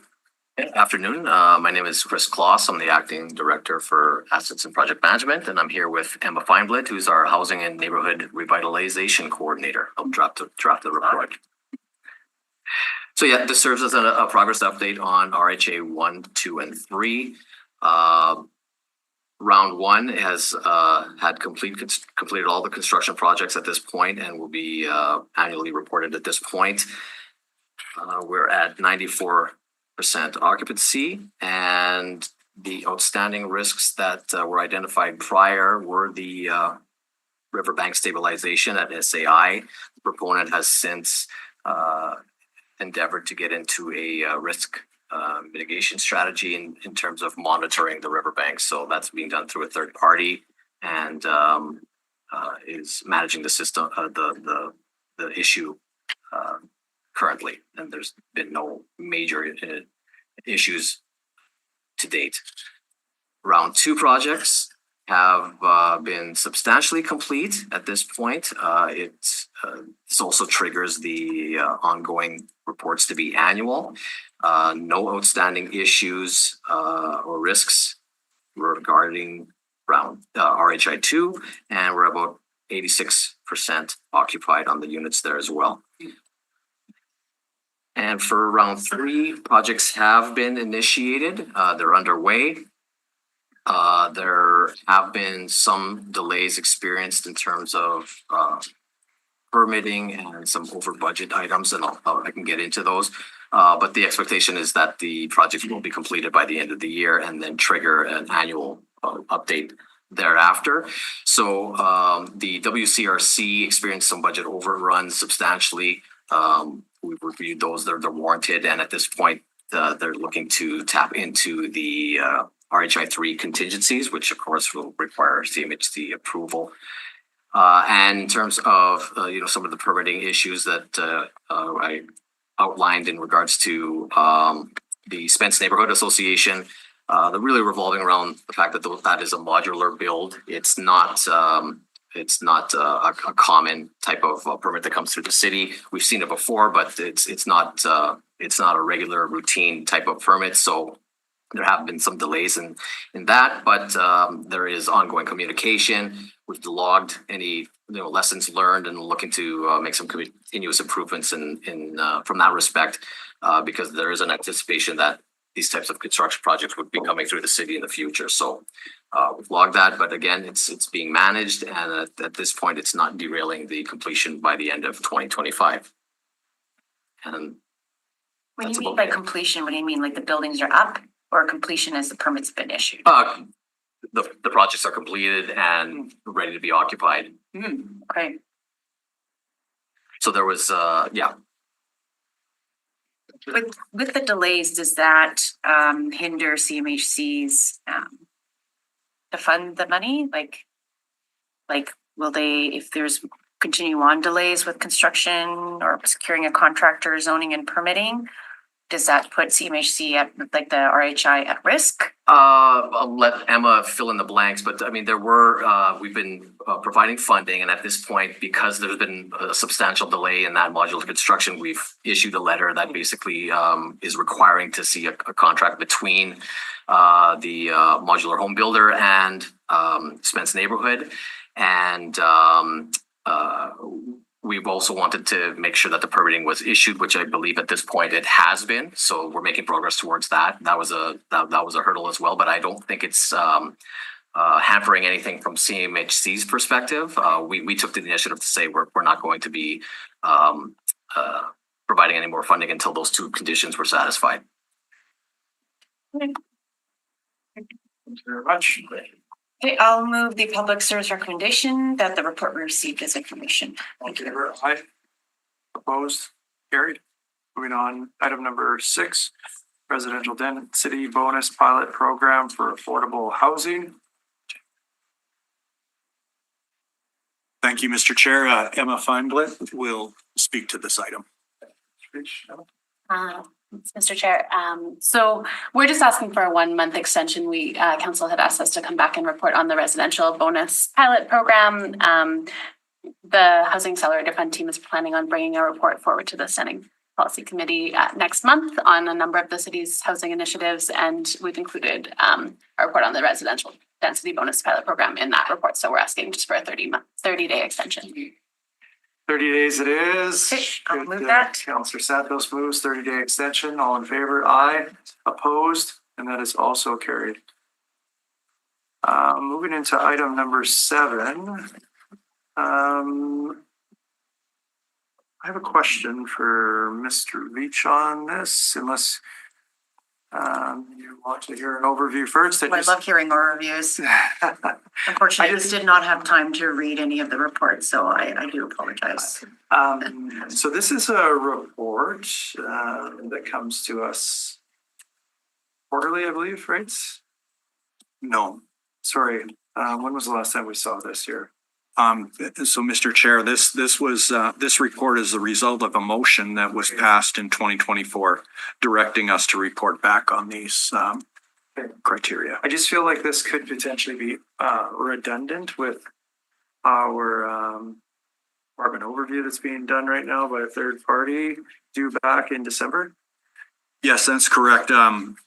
This report and the motion was sort of passed and directed to us before this tip to tail study was initiated and entered into. So it is now somewhat redundant because this tip to tail study with KPMG will be a more comprehensive review of all our development processes. So yeah, and that's that final report is expected back in December. And do you anticipate the tip to tail to cover off everything that was directed by council? Yes. Okay. We can still hear on this, Councillor Santos, but I would be satisfied with shelving this and waiting for our December 2025 KPMG report to come forward. Madam Clerk, how do we go about wording that? Well, the recommendation is to council and that the report be received as information. So this committee will make a recommendation up to council with respect to that. Okay. So it does make its way to council regardless. Okay. Councillor Santos, did you want to move the public service recommendation? After I hear his overview, yes, I will. Go ahead. All right. So yeah, as I mentioned in September 26, 2024, we were directed to report back on improvements undertaken or recommended to ensure complete applications appear at a public hearing within 90 days and that applications be completed with an executed development agreement within 90 days of the bylaw receiving first reading. As well as application system being made simpler, well, including clear standards for filing an application. So this report responds to all three of those requests. And basically overall, we have been meeting the 90-day complete requirement and exceeding it for the most part. There have been some occasions, but I believe it's around 95% where we are meeting that 90-day as our last calculation. And then, yeah, in terms of the other requests, 90 days from first reading to development, to the executed development agreement, that can be a challenge because there's about a 13-step process between between the development agreement and then first reading. Several of the steps are not within the City of Winnipeg's control. You know, they're obligations of the developer, they're obligations at land titles. Quite a few different groups are involved in meeting all those steps. So that is kind of unachievable, but the report outlines the reasons why. And then in terms of the third item, what we are doing to improve that, we have detailed submission guidelines online for each application. Those are constantly being reviewed and updated. We are looking right now at a concurrent review for building permit and development permits, whereas they were split apart several years ago. And we've heard from the industry that they would like to have us do a concurrent review. So we're implementing that, which will speed up timelines. Also, in terms of we removed a lot of development permit requirements for a lot of smaller types of projects. You'll remember the development permit exemptions. So that sped up a lot of our processing, and we're into the digitization projects right now for permits online. All applications will be fully digital by December 2025. So again, that's another initiative that we're completing. And then, yes, that end-to-end process review that has been initiated now, that's encompassing all of our departments with the consultants. And that again will identify different processes and places where we can improve processing. Good, excellent. I'm happy. Thank you, I really appreciate that. You're welcome. Thank you. I'll move, the report will be received as information. All in favor? Aye. Opposed? That is carried. All right, Mr. Veach, we've done this before and we'll do it again. Items 8, 9, 10, and 11 appear to not have any significant changes. Am I correct in that? Yes. Changes at community committees. It doesn't look like it. No typos that you guys need. Anything that the public service would like to bring to the committee's attention? Yeah. No, there are no concerns with all of those items. They were recommended and approved at community committee without changes. Okay. So yeah, we're 10 was amended by community committee. Oh, was it? except item 10. However, Oh, as amended. as amended, yes, but we have no concerns with the amendment. Oh, we don't? Okay. It's plan approval. Great. I will move consent agenda items 8, 9, 10, and 11. And you're moving the concurrence with the community committee recommendation on all of those, Counselor? Yes, ma'am. Okay. You. Okay, 8, 9, 10, 11. Council Santos moves community committee recommendation. All in favor? Aye. Aye. Opposed? That's carried. I do have one item of new business that I would like to bring if I have buy-in here from my committee. Okay, I'll move suspension of the rules to hear new business. Thank you very much. All in favor? Aye. Opposed? Carried. Thank you. I'm trying to look for your email. Yes. Counselor Duncan. Can you send it Would you to like me me to- again? Yes, I can. It's at the top of my inbox. Not a problem, Counselor. I read it. Yes. I do have questions. Sure. So can you actually, have you seen the motion about the, what is it called? Smaller lots, narrow lots? Okay. Just give me a sec. When she sends it to me, I do have some questions. So the new, if I could just, I guess introduce to as a way, this is addressing the item that came forward to us 2 meetings ago. April? April. Moved at the Real Community Committee by Councillor Mays. It was not very descriptive of where this would be taking place. It was just to 3 areas, up to 3 areas in X amount of days. At the time, I questioned, I guess, the information that was being provided and the clarity. So I couldn't support it at the time. I've since had an opportunity to have a discussion with Councilor Mays and get more clarity on that.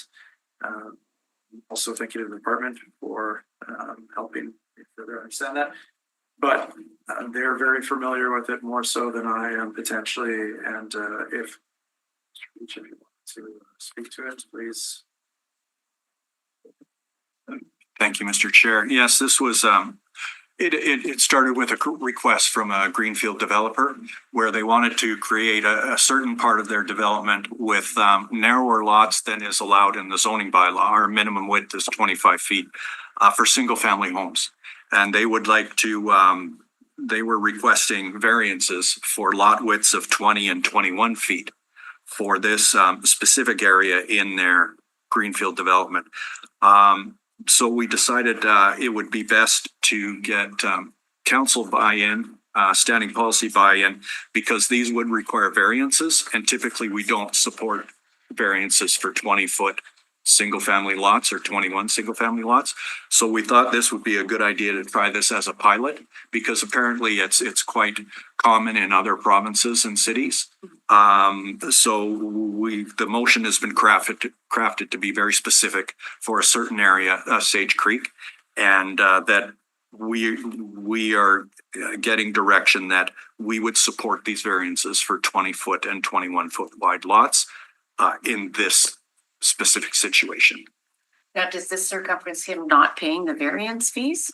No, So there's he still would a be variance paying- fee, still, Be yeah. paying the applicable fees for It's- burying the land, It's just basically on support from PPD versus not. as opposed to coming to a public hearing on all the different variances. You would just approve them at the administration level. No, they would, if they're not part of a rezoning, they would still just be the administrative approval. Okay. But we're just telling you that we think we should support this as a large scale variance for this area only. Okay, help me understand,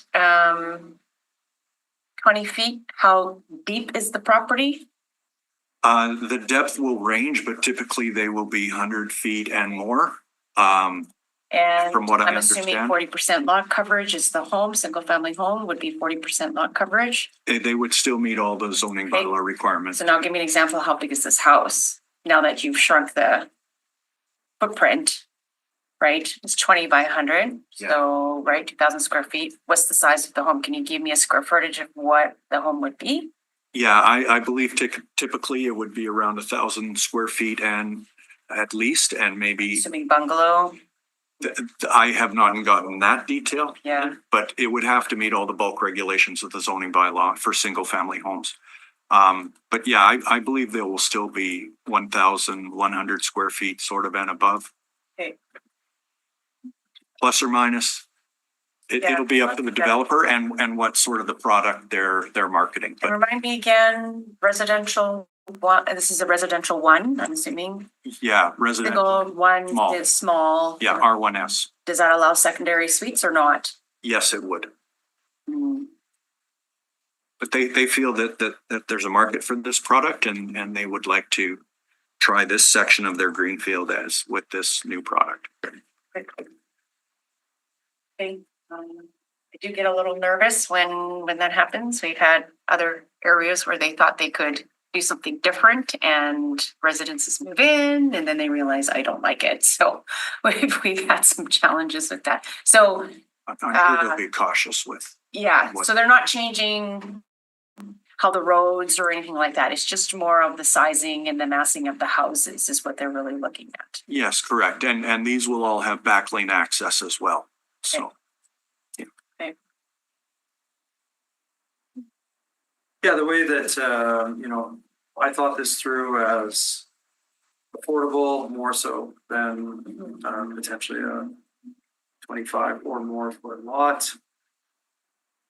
Still fairly generous with living space for a first time home buyer or somebody who's downsizing, but yeah, as a pilot project, it's something that I can get on board with. What's the I'm not time looking frame? to Are do they it looking across the board. to build it within the next 2 to 5 years? 12 months, Really, that soon? that's soon. Well, the pilot project would terminate in 12 months, but yeah, in terms of So there'll be shovels in the ground within 12 months. not necessarily. This Mm. pilot project is just to support the smaller lots. It's a small time frame, so we don't get additional requests for small lots coming down the road until we decide to change the bylaws, if that makes sense. Also, this motion includes a verbal report back within 1 year. So you'll get some more detail once this project gets underway. Sorry, if I'm gonna remember. Verbal reports, my brain just sucks old information as well as it used to. Councillors, can I just ask really quickly, so for recommendation 2, would you like the language to be that the verbal report be provided to the standing committee within 1 year or upon completion, et cetera, et cetera? Yes. The intention is to- okay. Great. Okay, could I give the chair to? Oh, yeah, sure, I'll take the chair. Okay, thank you. I'll move the motion here for narrower lots in the Sage Creek area as a pilot project. Okay, all those in favor? Aye. That's carried. Anybody opposed? Say none. No, that's carried unanimously. Thank you. Thanks, Chair Doc. Sure. Any other business that we'd like to attend to at this point in time? No. Okay, I appreciate everyone's patience this morning as we were delayed by other business, got to it. And we have one more meeting before Council Rogue, following the July City Council meeting as a whole. So we will reconvene then. I hope you enjoy the rest of your week and your weekends. Take care. Motion for adjournment. Move to adjourn. All in favor? Aye. Aye. Opposed? Carried.